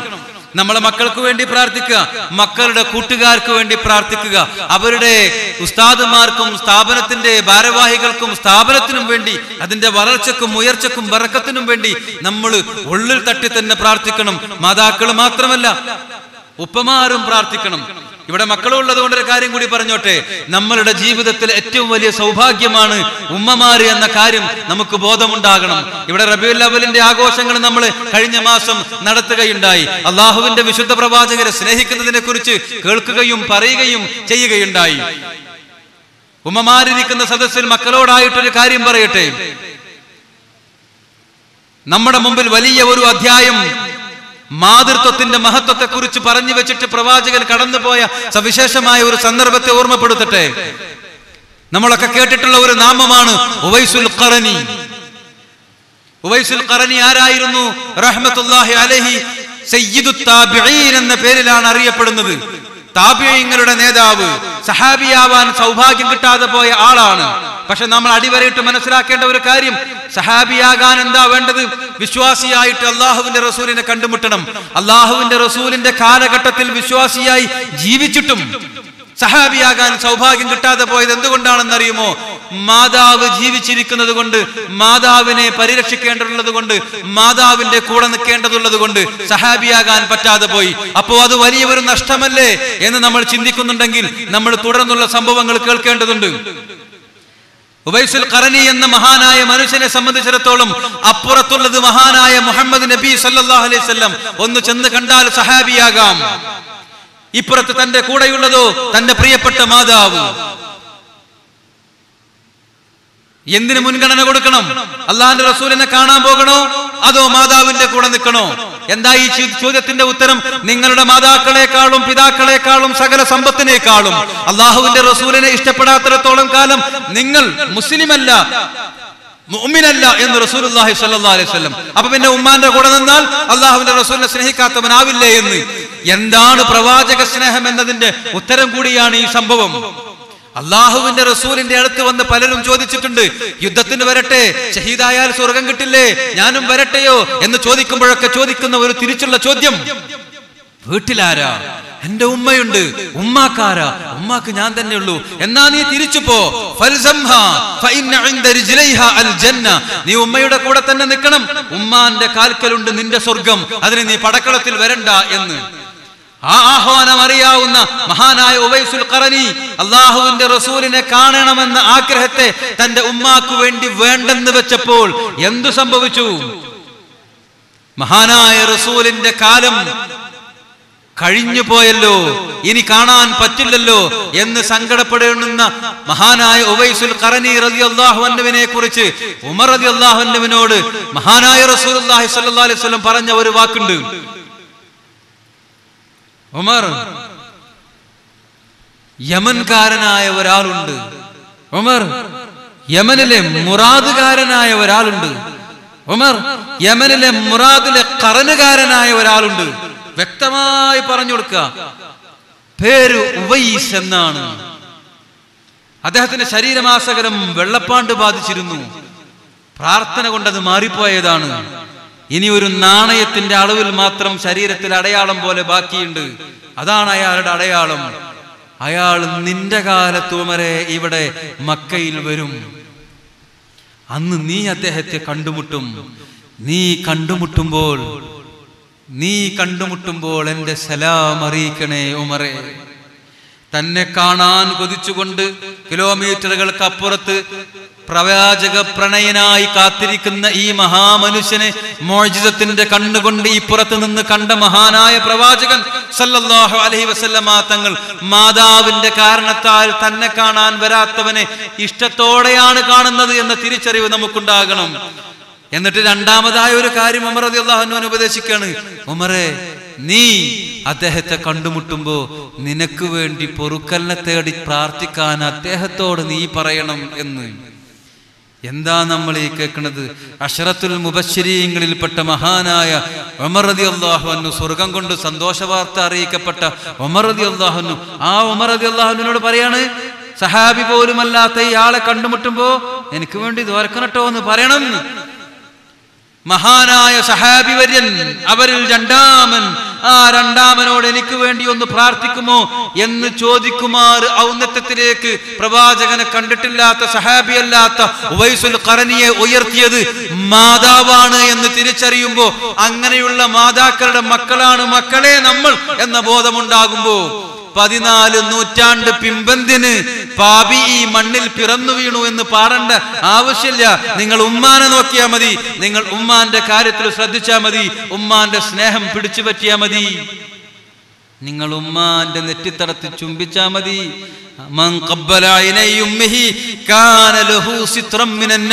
ആരെങ്കിലും മാതാവിന്റെ നെറ്റിത്തടത്തിൽ ചുംബിച്ചാൽ അതവന് നരകത്തിൽ നിന്നും മറയാണ്. പണ്ട് നമ്മൾ കൊച്ചു കുഞ്ഞുങ്ങളായിരിക്കുന്ന സമയത്ത് ഉമ്മാന്റെ ചുടുചുംബനങ്ങൾ ഏറ്റുവാങ്ങി തുടുത്ത കവിളുകളാണ് നമ്മുടെ കവിളുകൾ. മതിവരാതെ ഒരുപാട് ഉമ്മകൾ നമ്മുടെ പ്രിയപ്പെട്ട മാതാവ് നമ്മുടെ കവിളത്ത് തന്നിട്ടുണ്ട്. അതൊന്നെങ്കിലും നിനക്ക് പകരം കൊടുക്കാൻ പറ്റുമെങ്കിൽ അതൊന്നെങ്കിലും നിനക്ക് പകരം കൊടുക്കാൻ പറ്റുമെങ്കിൽ നരകത്തിന്റെയും നിന്റെയും ഇടയിൽ ഞാൻ കനത്ത ഭിത്തി കെട്ടിക്കോളാം എന്ന് പറയുന്ന അള്ളാഹുവിന്റെ പരിശുദ്ധ ദീനിലാ നമ്മൾ വിശ്വസിച്ചിരിക്കുന്നത്. ആരെങ്കിലും മാതാവിന്റെ നെറ്റിത്തടത്തിൽ ചുംബിച്ചാൽ അതവന് നരകത്തിൽ നിന്ന് മറയാണ് എന്ന് റസൂലുള്ളാഹി സ്വല്ലല്ലാഹു അലൈഹി വസല്ലം. മാതാപിതാക്കളോട് ഒരു കാര്യം കൂടി ഉണർത്തി ഞാൻ അവസാനിപ്പിക്കുകയാണ്. മക്കളുടെ പ്രകൃതം, പ്രത്യേകിച്ച് ഇന്നത്തെ കാലത്തെ മക്കളുടെ പ്രകൃതം ചിലപ്പോഴൊക്കെ സ്നേഹശൂന്യമാണ് എന്ന് നമുക്ക് തോന്നിയേക്കാം. പക്ഷേ അങ്ങനെയല്ല. അവരുടെ ഉള്ളിലെ സ്നേഹത്തെ തിരിച്ചറിയാൻ നമുക്കൊരു പ്രത്യേകമായ കണ്ണുണ്ടാകണം. മക്കളൊക്കെ നമ്മളെ വല്ലാതെ സ്നേഹിക്കുന്നുണ്ട്. നമ്മുടെയൊക്കെ സ്ഥാപനങ്ങളിൽ കുട്ടികൾ പലപ്പോഴും ഹദ്ദാദ് ചെല്ലുന്ന സന്ദർഭത്തിൽ ഒറ്റക്കിരുന്ന് കരയുന്ന മക്കളുണ്ട്. എന്തിനാടാ നീ കരഞ്ഞേ എന്ന് ചോദിക്കുമ്പോ ഉമ്മാനെ ഓർമ്മ വന്നതാ എന്ന് പറയുന്ന മക്കളുണ്ട്. പാപ്പാനെ ഓർത്തിട്ടും ഉമ്മാനെ ഓർത്തിട്ടും കണ്ണു നനക്കുന്ന മക്കൾ തന്നെയാണ് നമ്മുടെ മക്കള്. അവര് വീട്ടിൽ നിന്ന് മാറി പാർക്കണ സമയത്ത് അവർക്ക് വീട്ടിലേക്ക് വരാൻ ആഗ്രഹം തന്നെയാണ്. എന്നാലും ഈ യുവത്വത്തിന്റെ, ടീനേജിന്റെ, ഈ കൗമാരത്തിൻ്റെതായ ചാപല്യങ്ങൾ കൊണ്ട് ചിലപ്പോഴൊക്കെ അവര് ഉയർന്ന് ശബ്ദിച്ചേക്കാം. മാതാപിതാക്കളോടുള്ള ബിറിന്റെ ഭാഗമായിട്ട് പറയുന്നത് അവരെ കണ്ടാ എഴുന്നേറ്റ് നിൽക്കണം, അവരോട് പതുക്കെ സംസാരിക്കണം, അവരുടെ മുമ്പിൽ നടക്കരുത്, അവർക്ക് സീറ്റ് ഉണ്ടാക്കി കൊടുക്കണം, അങ്ങനെ അങ്ങനെ അങ്ങനെ അങ്ങനെ എല്ലാം പറയുന്നുണ്ട്. അങ്ങനെയൊക്കെ അങ്ങനെയൊക്കെ പഠിച്ചാൽ പോലും ചിലപ്പോഴൊക്കെ കുട്ടികളുടെ ഭാഗത്തുനിന്ന് അബദ്ധം പറ്റിയേക്കാം. പക്ഷേ നിങ്ങൾ മനസ്സിൽ വിഷമം തോന്നരുതേ. നിങ്ങൾ അവർക്കെതിരെ ശാപവാക്കുകൾ പറയല്ലേ. നിങ്ങളുടെ വാക്കെങ്ങാനും അറം പറ്റിയാൽ മാതാപിതാക്കളെ നിങ്ങൾ മക്കളെ ശപിച്ചു പറയല്ലേ. അള്ളാഹ്ക്ക് ചില നേരങ്ങളുണ്ട്, അതും നിങ്ങൾ വാക്കും ഒത്തു വന്നാൽ പിന്നെ മക്കൾക്ക് മോചനമില്ല എന്ന് റസൂലുള്ളാഹി സ്വല്ലല്ലാഹു അലൈഹി വസല്ലം തങ്ങൾ. അതുകൊണ്ട് നല്ല ക്ഷമ വേണം മാതാപിതാക്കൾക്ക്. അവർ നമ്മളെ നന്നായി സ്നേഹിക്കുന്നു എന്ന വസ്തുത നമ്മൾ തിരിച്ചറിയണം. ചിലരുടെയൊക്കെ മട്ടും ഭാവവും കണ്ട ഒരു താല്പര്യം നമ്മളോടില്ല എന്ന് അവർക്ക് തോന്നിയേക്കാം. ഞാൻ എൻ്റെ ഒരു അനുഭവം പങ്കുവെച്ചോട്ടെ. വളാഞ്ചേരി മർക്കസ് തർബിയത്തുൽ ഇസ്ലാമിയ ഈ സ്ഥാപനങ്ങളുടെയൊക്കെ ആസ്ഥാനമാണത്. വാഫി കോഴ്സിന്റെ അഭിവന്ദനായ ഹക്കീം ഉസ്താദ് അവറുകൾ പ്രിൻസിപ്പളായി നിൽക്കുന്ന സ്ഥാപനം. ആ സ്ഥാപനത്തിൽ വെക്കേഷൻ ക്ലാസ് സംഘടിപ്പിക്കാറുണ്ട്. ഞാൻ അധികം ദീർഘിപ്പിക്കുന്നില്ല, നമ്മുടെ സമയം ഒരുപാട് വൈകിട്ടുണ്ട്. ഞാൻ ബാച്ചിൽ നോക്കാൻ പറഞ്ഞത്. അവിടെ വെക്കേഷൻ ക്ലാസ് നടക്കുന്ന സമയത്ത് 3 ദിവസം 4 ദിവസമൊക്കെയുള്ള റെസിഡൻഷ്യൽ ക്യാമ്പാണ്. താമസിച്ച് കുട്ടികൾ പഠിക്കുന്ന കേരളത്തിന്റെ വ്യത്യസ്ത ജില്ലകളിൽ നിന്ന് മക്കൾ വന്നുകൊണ്ട് ഈ ക്യാമ്പിൽ പങ്കെടുക്കാറുണ്ട്. അങ്ങനെയുള്ള ഒരു ക്യാമ്പ് 2 വർഷം മുമ്പ് നടക്കുമ്പോൾ അവസാനത്തെ ദിവസം മാതാപിതാക്കളെ കുറിച്ച് പറയുക എന്ന ഒരു പണി സംഘാടകർ എന്നെ ഏൽപ്പിച്ചിട്ടുണ്ടായിരുന്നു. ഏതാണ്ട് 2.5 മണിക്കൂറോളം അവരോട് സംസാരിച്ചു.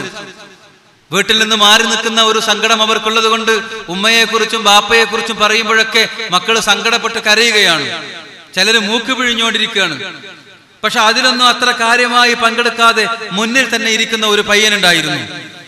ഞാൻ അവരോട് പറഞ്ഞു, മാതാപിതാക്കളെ നന്നായി പരിപാലിക്കുന്നവർക്ക് അള്ളാഹു ആയുസ്സും ഐശ്വര്യവും വർദ്ധിപ്പിച്ചു തരുമെന്ന് പ്രവാചകർ പറഞ്ഞിട്ടുണ്ട് സല്ലല്ലാഹു അലൈഹി വസല്ലം. ഉമ്മാനെയും ബാപ്പാനെയും നോക്കിയാൽ അതിന്റെ പേരിൽ കുറെ കാലം പോയി, കുറെ കാശും പോയി എന്നൊന്നും മക്കള് സങ്കടപ്പെടണ്ടായിരുന്നു. നിന്റെ ബാപ്പാനെ നിന്റെ ഉമ്മാനെയും നോക്കിയിട്ട് നിന്റെ ആയുസ്സും നിന്റെ കാശും ചെലവായി എന്ന് നീ സങ്കടപ്പെടണ്ട. അതിനുള്ള പകരം അധികം അള്ളാഹു ഏറ്റിത്തരും എന്ന് മുഹമ്മദ് റസൂൽ സല്ലല്ലാഹു അലൈഹി വസല്ലം. ഒന്നും നിന്റെ ഓശാരായിട്ട് വേണ്ട. നീ മാപ്പാക്ക് കൊടുക്കുമ്പോ, നീ ഉമ്മാക്ക് കൊടുക്കുമ്പോ കൊടുത്തതിന്റെ 1,00,000 ഇരട്ടി നിനക്ക് 10,000 ഇരട്ടി നിനക്ക് തരുമെന്ന് റസൂലുള്ളാഹി സ്വല്ലല്ലാഹു അലൈഹി വസല്ലം. എത്ര വലിയ ശക്തമായ പ്രേരണയാണത്. അപ്പോ അത് പറഞ്ഞു മക്കളോട് ഞാൻ. എന്നിട്ട് അവരോട് ചോദിച്ചു, അങ്ങനെയാണെങ്കിൽ ആയുസ് വർദ്ധിക്കാൻ ആഗ്രഹമുള്ളവരൊക്കെ കൈപൊക്കിക്കാട്ടെ എന്ന് പറഞ്ഞു. കുട്ടികൾ വളരെ ആവേശത്തിൽ കൈപൊക്കി. അപ്പോഴും ഈ കുട്ടി പൊക്കിയില്ല. അവൻ എന്തോ ഒരു വല്ലാത്ത മുഖഭാവത്തോടെ, ഒരു അമർഷത്തോടെ, ഒരു പുച്ഛത്തോടെ ഇരിക്കുന്ന പോലെയാണ് എനിക്ക് തോന്നിയത്. അവന്റെ ബോഡി ലാംഗ്വേജ് അങ്ങനെയാണ് എന്നോട് സംസാരിച്ചത്. അപ്പൊ ഞാൻ അവനോട് ചോദിച്ചു, മോനെ നിനക്ക് ആയുസ്സൊന്നും വർദ്ധിക്കണ്ടേ? മറുപടി ഒരു വാക്കുകൊണ്ട് പറയാൻ പോലും അവൻ തയ്യാറായില്ല. അവൻ ഇങ്ങനെ നിനക്കൊന്നും വേണ്ട എന്നുള്ള അർത്ഥത്തിൽ. സ്വാഭാവികമായിട്ടും എല്ലാ മക്കളും ഇങ്ങനെ സങ്കടപ്പെട്ടിരിക്കുമ്പോൾ ഒരുത്തൻ മാത്രം ഇങ്ങനെ കാണിക്കുമ്പോൾ നമുക്ക് അവനോട് വല്ലാത്തൊരു നീരസം തോന്നുക പതിവാണല്ലോ. പക്ഷെ അതൊന്നും പ്രകടിപ്പിച്ചില്ല. കുറച്ച് കഴിഞ്ഞ ശേഷം ഞാൻ അവൻ എൻ്റെ അടുത്തേക്ക് വിളിച്ചു. ഞാൻ കരുതി അവനിങ്ങനെ അലസമായി ഇരിക്കണം, അവൻ എൻ്റെ ക്ലാസ് ഒന്നും കേട്ടിട്ടുണ്ടാവില്ല, കാര്യങ്ങളൊന്നും മനസ്സിലാക്കിയിട്ടുണ്ടാവില്ല, അതുകൊണ്ട് അവൻ ഇങ്ങനെയൊക്കെ തോന്നുമായിരിക്കുന്നു. ഞാൻ അവനോട് ഒന്നുകൂടെ ചോദിച്ചു, നിനക്ക് ആയുസൊന്നും വേണ്ടേ? എനിക്ക് ആയുസൊന്നും വേണ്ടെന്ന് അവൻ പറഞ്ഞു. ഒരു ലാഘവത്തിലുള്ള മറുപടി. അപ്പൊ ഞാൻ ചോദിച്ചു, നീ എൻ്റെ ക്ലാസ് ഒന്നും കേട്ടില്ലെന്ന് ചോദിച്ചു. ഓ കേട്ടല്ലോ എന്ന് പറഞ്ഞു. എന്നാ നിനക്ക് ഞാൻ പറഞ്ഞ എന്താന്ന് പറയാൻ പറ്റുമെന്ന് ചോദിച്ചു. അപ്പൊ അവൻ എന്നോട് ചോദിക്കുകയാണ്, ഉസ്താദേ നിങ്ങൾ പറഞ്ഞത് ഇവിടെ നിന്ന് ഇങ്ങനെ അങ്ങോട്ട് പറയണോ അവിടെ നിന്ന് ഇങ്ങനെ അങ്ങോട്ട് പറയണോ, അടിയിൽ നിന്ന് മേപ്പെട്ട് പറയണോ മേലിന്ന് അടിക്ക് പറയണോ, അതൊരു വല്ലാത്ത വെല്ലുവിളിയല്ലേ. അപ്പൊ ഞാൻ പറഞ്ഞു അവിടുന്ന് ഇങ്ങനെ അങ്ങോട്ട് പറഞ്ഞു. ആ കുട്ടി മണിയായിട്ട് ഇങ്ങനെ പറഞ്ഞു, നിങ്ങൾ ആദ്യം ഞങ്ങളോട് വജ്രത്തെക്കുറിച്ച് പറഞ്ഞു, പിന്നെ ഞങ്ങളോട് വജ്ര എന്ന പെൺകൊടിയെ കുറിച്ച് പറഞ്ഞു. കൃത്യമായി എനിക്ക് പോലെ എനിക്കിപ്പോ ഓർമ്മയുള്ളത് അവൻ അന്ന് അങ്ങനെ മറുപടി പറഞ്ഞു ഒന്നുകൊണ്ടാവും, അല്ലെങ്കിൽ എനിക്ക് ഓർമ്മ ഉണ്ടാവില്ല. അപ്പൊ അമ്പട ഇവൻ ആള് കുഴപ്പമില്ലല്ലോ, ഈ ഇരിപ്പൊക്കെ ഇരുന്നെങ്കിൽ മുഴുവൻ ശ്രദ്ധിച്ചിരിക്കണല്ലോ. അപ്പൊ എനിക്കൊരു മനംമാറ്റം. അപ്പൊ ഞാൻ അവനെ പിന്നെന്താ മോനെ നീ ആയുസൊന്നും വേണ്ട എന്ന് പറഞ്ഞ്. അപ്പോഴേക്ക് അവൻ ആകെ വാടി തളർന്നിട്ടുണ്ടായിരുന്നു. അവൻ ഇങ്ങനെ തല താഴ്ത്തി പിടിച്ച് എൻ്റെ നെഞ്ചത്തേക്ക് ഇങ്ങനെ ചാരി വരുന്ന പോലെ ഞാനേ അവൻ്റെ താട പിടിച്ച് ഇങ്ങനെ തല പൊന്തിച്ചു നോക്കി. അപ്പൊ കണ്ണൊക്കെ നിറച്ച് അവൻ ഇങ്ങനെ കരയാൻ തുടങ്ങിയിരിക്കുന്നു. അപ്പൊ ഞാൻ അവനോട് ചോദിച്ചു, നീ പറഞ്ഞോണ്ടാ എന്താ നിനക്ക് ആയുസ് വേണ്ടെന്ന് പറഞ്ഞു. അപ്പൊ തേങ്ങലോട് അവൻ പറഞ്ഞെന്താന്നല്ലോ, അതൊന്നുമല്ല ഉസ്താദേ, ഞാൻ ആയുസ്സോടെ ഇരുന്നാൽ എൻ്റെ ഉമ്മ മരിക്കണത് ഞാൻ കാണേണ്ടി വരൂലേ, എൻ്റെ ഉമ്മാൻ്റെ മയ്യത്ത് കൊണ്ടുപോകണത് എനിക്ക് സങ്കല്പിക്കാൻ പോലും പറ്റണില്ല. ഉമ്മല്ലാതെ ഈ ഭൂമിയിൽ ഞാനില്ല, ഞാനതിൻ്റെ മുമ്പ് എന്നെ പൊയ്ക്കോട്ടെ, ഞാൻ ഇപ്പൊ മരിച്ചാലും കുഴപ്പമില്ല എന്നുള്ള രീതിയിൽ ആ കുട്ടി മറുപടി പറഞ്ഞത്. അപ്പൊ ആ കൂട്ടത്തിൽ ആ ക്ലാസ് ഏറ്റവും കൂടുതൽ ഉൾക്കൊണ്ടിരിക്കുന്ന കുട്ടിയാണത്. പക്ഷെ എനിക്ക് അവന്റെ ബോഡി ലാംഗ്വേജ്, എന്തിനാ മക്കളെ നമ്മൾ ബോഡി ലാംഗ്വേജിന്റെ പേരിൽ ആക്ഷേപിക്കുന്നത്, എന്തിനാ അവരുടെ പദപ്രയോഗങ്ങളുടെ പേരിൽ ആക്ഷേപിക്കുന്നത്? ആരാ അവന്റെ ബോഡി ലാംഗ്വേജ് സംഭാവന ചെയ്തത്? ആരാണ് അവന്റെ പദപ്രയോഗങ്ങൾ? കണ്ണൂർക്കാര്, ഈ കണ്ണൂർ ശൈലിയിൽ മലപ്പുറക്കാര് ആ മലപ്പുറം ശൈലിയിൽ സംസാരിക്കുന്നത്. അവൻ വളരുന്ന നാടിന്റെയും വീടിന്റെയും സാഹചര്യത്തിനനുസരിച്ച് അവന്റെ ബോഡി ലാംഗ്വേജും അവന്റെ വാക്കും അവന്റെ ശരീരഭാഷയൊക്കെ രൂപപ്പെടുന്നു. അതിനൊന്നും മക്കളെ കുറ്റം പറഞ്ഞിട്ട് കാര്യമില്ല. അത് പരിസരത്തിൽ നിന്നുണ്ടാവുന്നതാണ്. അവരുടെ ഉള്ളിൽ കത്തുന്ന ഈ വലിയ നന്മയെ തിരിച്ചറിയാനുള്ള മനസ്സ്, അതാണ് നമുക്കുണ്ടാകേണ്ടത്. അതുണ്ടാക്കി കൊടുക്കാനാണ്, അത്തരം മക്കളെ ഉണ്ടാക്കാനാണ്, നാടിനുപകരിക്കുന്ന മാതാപിതാക്കളുടെ കണ്ണിന് കുളിർമയാകുന്ന പരിശുദ്ധ ദീനിന്റെ കാവൽക്കാരെ നിർമ്മിക്കാനാണ് നമ്മൾ ഇത്തരം സംരംഭങ്ങൾ തുടങ്ങിയിട്ടുള്ളത്. മഹാനായ ഉമർ ഇബ്നു ഖത്താബ് റളിയല്ലാഹു അൻഹു കൗതുകതരമുള്ള ഒരു കാഴ്ച കാണുകയാണ്. ഒരു സഹാബി വര്യൻ തന്റെ പ്രായമായ ഉമ്മയെ ചുമന്നുകൊണ്ട് തവാഫ് തവാഫ് ചെയ്യുമ്പോൾ ഇങ്ങനെ പാടുന്നുണ്ടായിരുന്നു. എന്താ പറഞ്ഞുകൊണ്ടിരിക്കുന്നത്? പണ്ട് അമ്മിഞ്ഞ കാലത്ത് എൻ്റെ മലം വാരിയിരുന്ന മാതാവാണിത്, എനിക്ക് അമ്മിഞ്ഞ തന്ന മാതാവാണിത്, അന്ന് തന്നതിനൊന്നും ഇത് പകരമാകില്ല, എന്നാലും അല്ലാഹുവേ എന്നിൽ നിന്ന് സ്വീകരിക്കണേ എന്നും പറഞ്ഞ് ഉമ്മായെ ചുമലിലേറ്റിക്കൊണ്ട് തവാഫ് ചെയ്യിപ്പിക്കുന്ന ഒരു പാവം മകൻ. ആ മകന്റെ കാഴ്ച ഉമർ റളിയല്ലാഹു അൻഹു അപ്പുറത്തിരുന്ന് കാണുകയാണ്. എന്റെ ഉമ്മാക്ക് പുറത്തു കൊടുക്കണേ എന്നും പ്രാർത്ഥിച്ചു പാടിക്കൊണ്ട് നടക്കുന്ന മകനെ ഇത് കണ്ടപ്പോ കൊതിയോടുകൂടി ഉമർ റളിയല്ലാഹു അൻഹു പറയുന്ന ഒരു വാക്കുണ്ട്, അല്ലാ, ഉമറിന്റെ ഉമ്മ മരിച്ചു പോയല്ലോ, ഉമറിന്റെ ഉമ്മ ഇന്ന് ജീവിച്ചിരിപ്പുണ്ടായിരുന്നെങ്കിൽ ഞാനും എന്റെ ഉമ്മയെ ഇങ്ങനെ ചുമന്ന് നടക്കുമായിരുന്നല്ലോ എന്ന്. മാതാപിതാക്കൾ ജീവിച്ചിരിക്കുന്ന മക്കളെ അവര് അന്ത്യയാത്ര പോയ ശേഷം നമുക്ക് തോന്നും ഒന്നുകൂടെ അടുക്കാമായിരുന്നു എന്ന്, ഒന്നുകൂടെ അവരുടെ കൂടെ ഇരിക്കാമായിരുന്നു എന്ന്, ഒന്നുകൂടിയൊക്കെ അവര് പറയുന്നത് അനുസരിക്കാമായിരുന്നു എന്ന്. അങ്ങനെ ഒരു ദിനം വരെ കാത്തിരിക്കണോ? അങ്ങനെ ഒരു നാള് വരെ നമ്മൾ അബദ്ധം ചെയ്യണോ? ഇപ്പൊ നമ്മൾക്ക് അവരുണ്ട്. ഇപ്പൊ അവരുടെ കണ്ണും മനസ്സും നിറയുന്ന വിധത്തിൽ സ്നേഹം നൽകൂ. ഒറ്റ തവണയെങ്കിലും അവർ പടച്ചോനെ എന്റെ കുട്ടി എന്നൊന്ന് പറയാൻ നമുക്ക് സൗഭാഗ്യമുണ്ടായാൽ അത് മതി. ഇഹത്തിന്റെയും പരത്തിന്റെയും ജയത്തിന് നമുക്ക്. നിനക്ക് വേണ്ടത് അള്ളാഹുവിന്റെ ഇഷ്ടമാണോ? നിനക്ക് വേണ്ടത് പ്രവാചകന്റെ ഇഷ്ടമാണോ? അവരുടെ രണ്ടാളുടെയും ഇഷ്ടം മാതാവിന്റെയും പിതാവിന്റെയും ഇഷ്ടത്തിലാണ് എന്ന തിരിച്ചറിവ് നമുക്കുണ്ടാകണം. അവരെ ഒറ്റ തവണയെങ്കിലും വേദനിപ്പിച്ചാൽ അതുകൊണ്ട് ഏറ്റുവാങ്ങേണ്ടി വരുന്ന ദുരന്തങ്ങളെ കുറിച്ച് മഹാന്മാരായ പണ്ഡിതന്മാര് ധാരാളം പറയുന്നുണ്ട്. വിഷയത്തിന്റെ പൂർത്തിക്ക് ഒറ്റക്കാര്യം കൂടി പറഞ്ഞ് ഞാൻ അവസാനിപ്പിക്കുകയാണ്. മഹാനായ ഇബ്നു ജൗസി തങ്ങൾ, കുട്ടികൾ നോട്ട് ചെയ്യുമെന്ന് ഞാൻ ശ്രദ്ധിക്കുന്നു, ഇബ്നു ജൗസി തങ്ങളുടെ ഒരു കിതാബുണ്ട്, ബിർറുൽ വാലിദൈൻ എന്നാണ്. ഇന്റർനെറ്റിൽ നിങ്ങൾക്കത് കിട്ടും. ഏതാണ്ട് 17 പേജ് മാത്രമുള്ള PDF ഫയലായിട്ട് കിട്ടുന്ന ഒരു പുസ്തകമാണത്. അത് നിങ്ങൾ വായിക്കണമെന്ന് ഞാൻ നിങ്ങളോട് നിർദ്ദേശിക്കുകയാണ്. അറബിയിലുള്ള ആ പുസ്തകം നിങ്ങളുടെ ജീവിതത്തെ അത് മാറ്റിമറിക്കുമെന്ന് ഞാൻ ഉറച്ചു വിശ്വസിക്കുന്നു.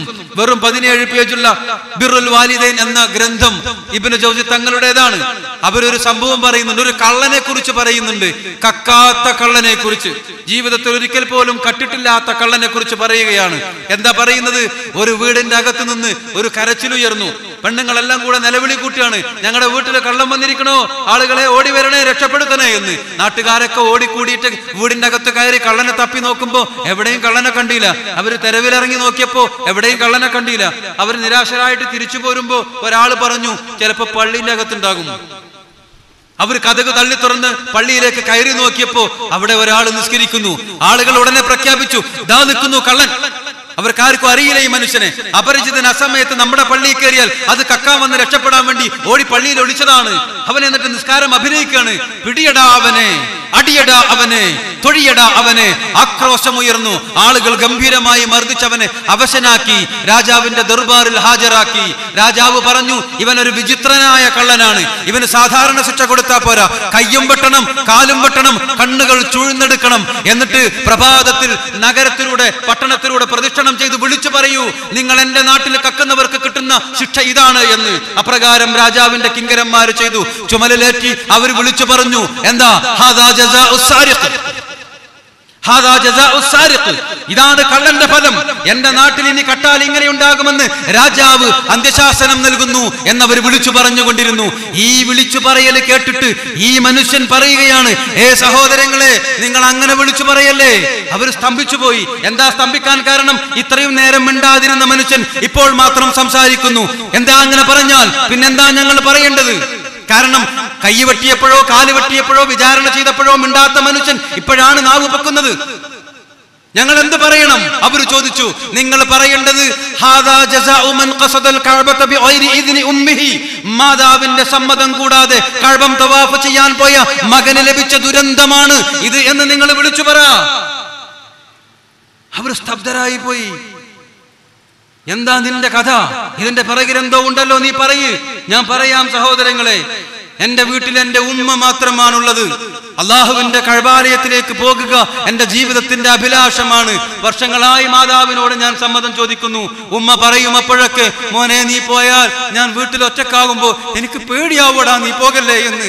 അപ്പൊ ഞാൻ പോകില്ല. പക്ഷേ ഇത് ഏറെ കാലമായിട്ടും സമ്മതം കിട്ടില്ലെന്നായപ്പോ അള്ളാഹുവിന്റെ കഅബാലയത്തിലേക്കുള്ള പോക്കല്ലേ, അതുകൊണ്ട് കുഴപ്പമൊന്നും ഉണ്ടാവൂല എന്ന് കരുതി സമ്മതം കിട്ടാതെ ഇറങ്ങി പുറപ്പെട്ടതാ. നടന്ന് നടന്ന് നിങ്ങളുടെ നാട്ടിലെത്തിയപ്പോ ക്ഷീണം തോന്നിയപ്പോ ഞാൻ ഈ പള്ളിയിലൊന്ന് വിശ്രമിക്കാൻ കയറിയതാ. അപ്പൊ 2 റക്അത്ത് തഹയ്യത്ത് നിസ്കരിച്ചതാ. അപ്പോഴാണ് നിങ്ങൾ എന്നെ പിടിച്ചത്. എന്നാ പിന്നെ നിനക്കത് ആദ്യം പറഞ്ഞുകൂടായിരുന്നോ? അയാൾ പറയാണ്, നിങ്ങൾ കേട്ടില്ലല്ലോ, നിങ്ങൾ കേട്ടില്ലല്ലോ. ഞാൻ അലമുറയിട്ട് പറയുന്നുണ്ടായിരുന്നു, കരയുന്നുണ്ടായിരുന്നു, വിലപിക്കുന്നുണ്ടായിരുന്നു, എന്നെ വെട്ടല്ലേ, എന്റെ കണ്ണ് ചൂഴല്ലേ, ഞാൻ കള്ളനല്ലേ എന്ന്. ഞങ്ങൾ ആരും കേട്ടില്ലല്ലോ. നിങ്ങൾ കേട്ടില്ല. എന്റെ മാതാവിന്റെ ശാപമാണ്. എന്റെ വാക്കുകൾ നാവിൽ നിന്ന് അല്ല പിഴുതു മാറ്റിയതാണ്. ഞാനപ്പൊ നിസ്സഹായനായി പോയതാണ്. ഇപ്പോഴാണ് ആ കഴിവ് തിരിച്ചു കിട്ടിയത്. അതുകൊണ്ട് ഇപ്പോഴെങ്കിലും ഞാൻ നിങ്ങളോട് പറയുന്നു, നിങ്ങൾ വിളിച്ചു പറയൂ, നിങ്ങൾ വിളിച്ചു പറയൂ. ജനം പഠിക്കട്ടെ. കളവിനെ കുറിച്ചല്ല, മാതാവിനെ തിരസ്കരിക്കുന്ന മകന് കിട്ടുന്ന ദുനിയാവിലെ ദുരന്തത്തെ കുറിച്ച് നാട്ടുകാരറിയട്ടെ. ഹാദാ ജസാഉ മൻ ഖസദൽ കഅബത ബിഗൈരി ഇദ്നി ഉമ്മിഹി, ഉമ്മാന്റെ സമ്മതം കൂടാതെ കഅബ തവാഫ് ചെയ്യാൻ പോയ മോന് കിട്ടിയ ശിക്ഷയാണ് ഇത് എന്ന് നാട്ടുകാർ തിരിച്ചറിയട്ടെ എന്ന്. അപ്പൊ പുണ്യകർമ്മം ചെയ്യാൻ പോലും പോയാലും ഉമ്മാന്റെ തൃപ്തി ഇല്ലെങ്കിൽ ബുദ്ധിമുട്ടാണ് മക്കളെ. ബാപ്പയും അതേ സ്ഥാനത്താണ്. സമയത്തിന്റെ പരിധി കൊണ്ട് ഉമ്മയിലൂന്നി സംസാരിക്കുന്നു എന്ന് മാത്രം. ഉഫിൻ ഉഫിൻ, ചേന്ന് പറയല്ലേ, നിങ്ങൾ ചേന്ന് പറയല്ലേ. വിശുദ്ധ ഖുർആൻ പറയും, ചേന്ന് പറയല്ലേ.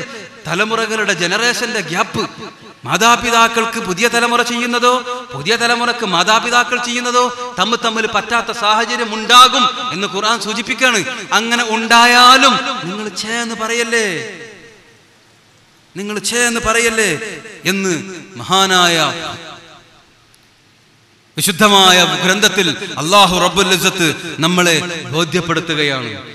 അതുകൊണ്ട് ഈ മഹനീയമായ കുടുംബ സംഗമത്തിൽ അർഹാമിന്റെ അംഗങ്ങളായിട്ട് നമ്മൾ വരുമ്പോൾ എന്തിനാ നമ്മൾ ഇങ്ങനെ ഒത്തുചേർന്നത് എന്ന് ചോദിച്ചാൽ, ഉമ്മയെ കുറിച്ച് പറയാൻ, ബാപ്പയെ കുറിച്ച് പറയാൻ, ഭാര്യ ഭർത്തൃ ബന്ധത്തെക്കുറിച്ച് പറയാൻ, മക്കളെ കുറിച്ച് പറയാൻ, സ്നേഹത്തെക്കുറിച്ച് പറയാൻ, കാരുണ്യത്തെക്കുറിച്ച് പറയാൻ, സമാധാനത്തെക്കുറിച്ച് പറയാൻ, സർവോപരി നന്മ നന്മ നന്മ.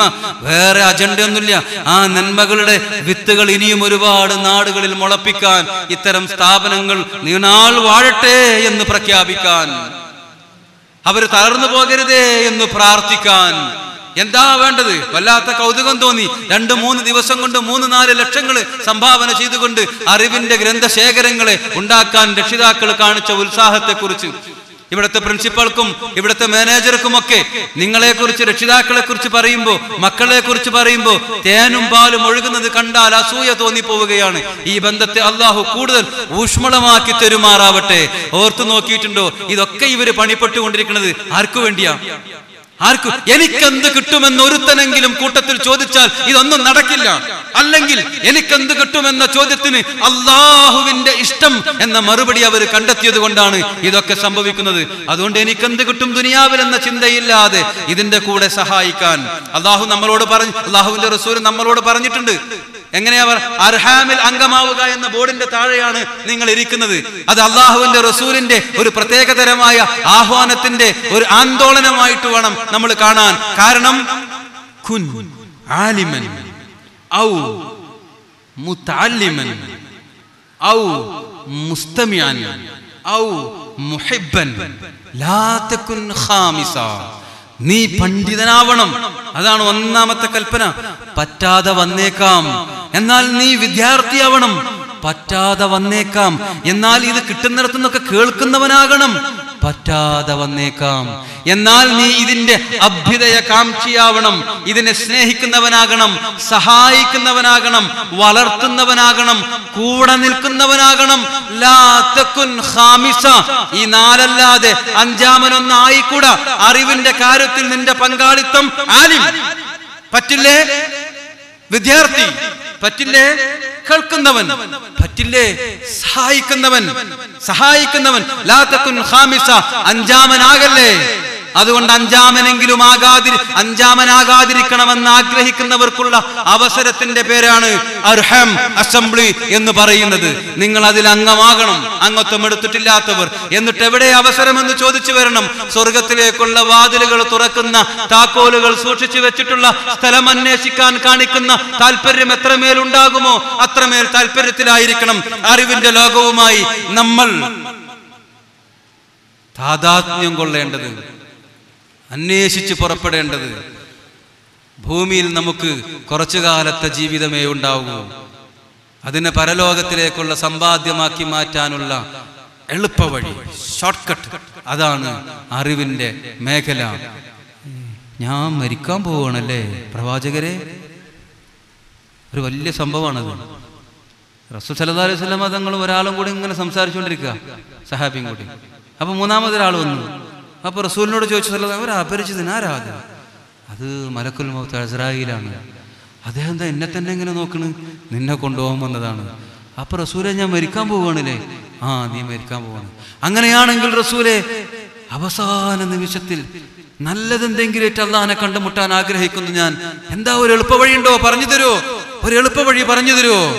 റസൂലുള്ള പറയാണ് മറുപടി, തഅല്ലം, നീ പഠിക്ക്. ഇനിയിപ്പോ ഏതെങ്കിലും സ്കൂളിൽ പോയിട്ട് പേര് രജിസ്റ്റർ ചെയ്യാനുള്ള നേരമൊന്നുമില്ലല്ലോ. വിശ്വമഹാകലാലയം മുഹമ്മദുർ റസൂൽ സല്ലല്ലാഹു അലൈഹി വസല്ലം മുമ്പ് തന്നെ നിൽക്കുമ്പോ പഠിക്കാൻ വേറെയും പോണ്ട. അവസാന നിമിഷത്തിൽ കുറഞ്ഞ നേരം കൊണ്ട് കൂടുതൽ ഫലം കിട്ടുന്ന ഒരു പണി പറഞ്ഞു തരുമോ പ്രവാചകരെ എന്ന് ചോദിക്കുമ്പോ, തഅല്ലം, നീ പഠിക്ക്. ആ മനുഷ്യന്റെ അന്തിമാഗ്രഹത്തിന് അന്തിമോപദേശം നൽകിയതും പഠിക്ക് എന്നാണെങ്കിൽ ഇതിൽ പരം വലിയ അവസരം നമുക്കോ നമ്മുടെ മക്കൾക്കോ വരാനില്ല എന്ന് തിരിച്ചറിഞ്ഞ് ഇതിനെ അള്ളിപ്പിടിച്ചൊപ്പം നിൽക്കാൻ സാധിക്കുമാറാകണേ എന്ന് പ്രാർത്ഥിക്കണം. അതിന്റെ ഒരു തുടർച്ചയെന്നോണം അഭിവന്ദരായ അർഹാമിന്റെ മെമ്പർമാരെ, അർഹാമിന്റെ കൂടെ നിൽക്കണമെന്ന് ആഗ്രഹിക്കുന്നവരെ, അടുത്ത 20-ാം തീയതി ജനുവരി 20-ാം തീയതി 11 മണിക്ക് കണ്ണൂർ ജില്ലയിലെ മുണ്ടയാട് ഇൻഡോർ സ്റ്റേഡിയത്തിൽ അർഹാം അസംബ്ലി നടക്കുകയാണ്. കേരളത്തിലെ മുഴുവൻ വാഫി വിദ്യാർത്ഥികളുടെയും വഫിയ വിദ്യാർത്ഥികളുടെയും കെയർ ഓഫിലൂടെ വന്നിട്ടുള്ള മാതാപിതാക്കൾ അടക്കമുള്ള അർഹം മെമ്പർമാർ, ഒരു വിദ്യാർത്ഥിയുടെ കെയർ ഓഫിൽ ചുരുങ്ങിയത് 5 കുട്ടികളെങ്കിലും ഉണ്ടാകും. അവരെല്ലാവരും കൂടെ മഹാന്മാരായ അവിടുത്തെ രക്ഷിതാക്കളുടെ കൂടെ ഒരുമിച്ച് ചേരുകയാണ്. അങ്ങനെ ഞാൻ പറയാൻ കാരണം അവിടെ സയ്യിദ് സാദിഖ് അലി ശിഹാബ് തങ്ങൾ അർഹം മെമ്പറായിട്ട് വാഫി രക്ഷിതാവായിട്ട് വരും. സയ്യിദ് അബ്ബാസ് അലി ശിഹാബ് തങ്ങൾ വാഫി രക്ഷിതാവായിട്ട് വരും. സയ്യിദ് റഷീദ് അലി ശിഹാബ് തങ്ങൾ വാഫി രക്ഷിതാവായിട്ട് വരും. കാരണം അവരുടെയൊക്കെ മക്കൾ പഠിക്കുന്നത് വാഫി സ്ഥാപനങ്ങളിലാണ്. അവരുടെയൊക്കെ ഭാഗമായിട്ട് നമ്മളും ഇൻഷാ അല്ലാഹ് 11 മണിക്ക് മുണ്ടയാട് ഇൻഡോർ സ്റ്റേഡിയത്തിലേക്ക് എത്തണം. അല്ലാഹു തൗഫീഖ് നൽകുമാറാവട്ടെ. മറക്കാതിരിക്കാൻ പറയട്ടെ, മാതാക്കളെ, പിതാക്കളെ, നിങ്ങളുടെ പ്രാർത്ഥന വിലപ്പെട്ടതാണ്. ആഖിറു ദഅവതി അനിൽ ഹംദുലില്ലാഹി റബ്ബിൽ ആലമീൻ. അസ്സലാമു അലൈക്കും വറഹ്മത്തുള്ളാഹി വബറകാതുഹു.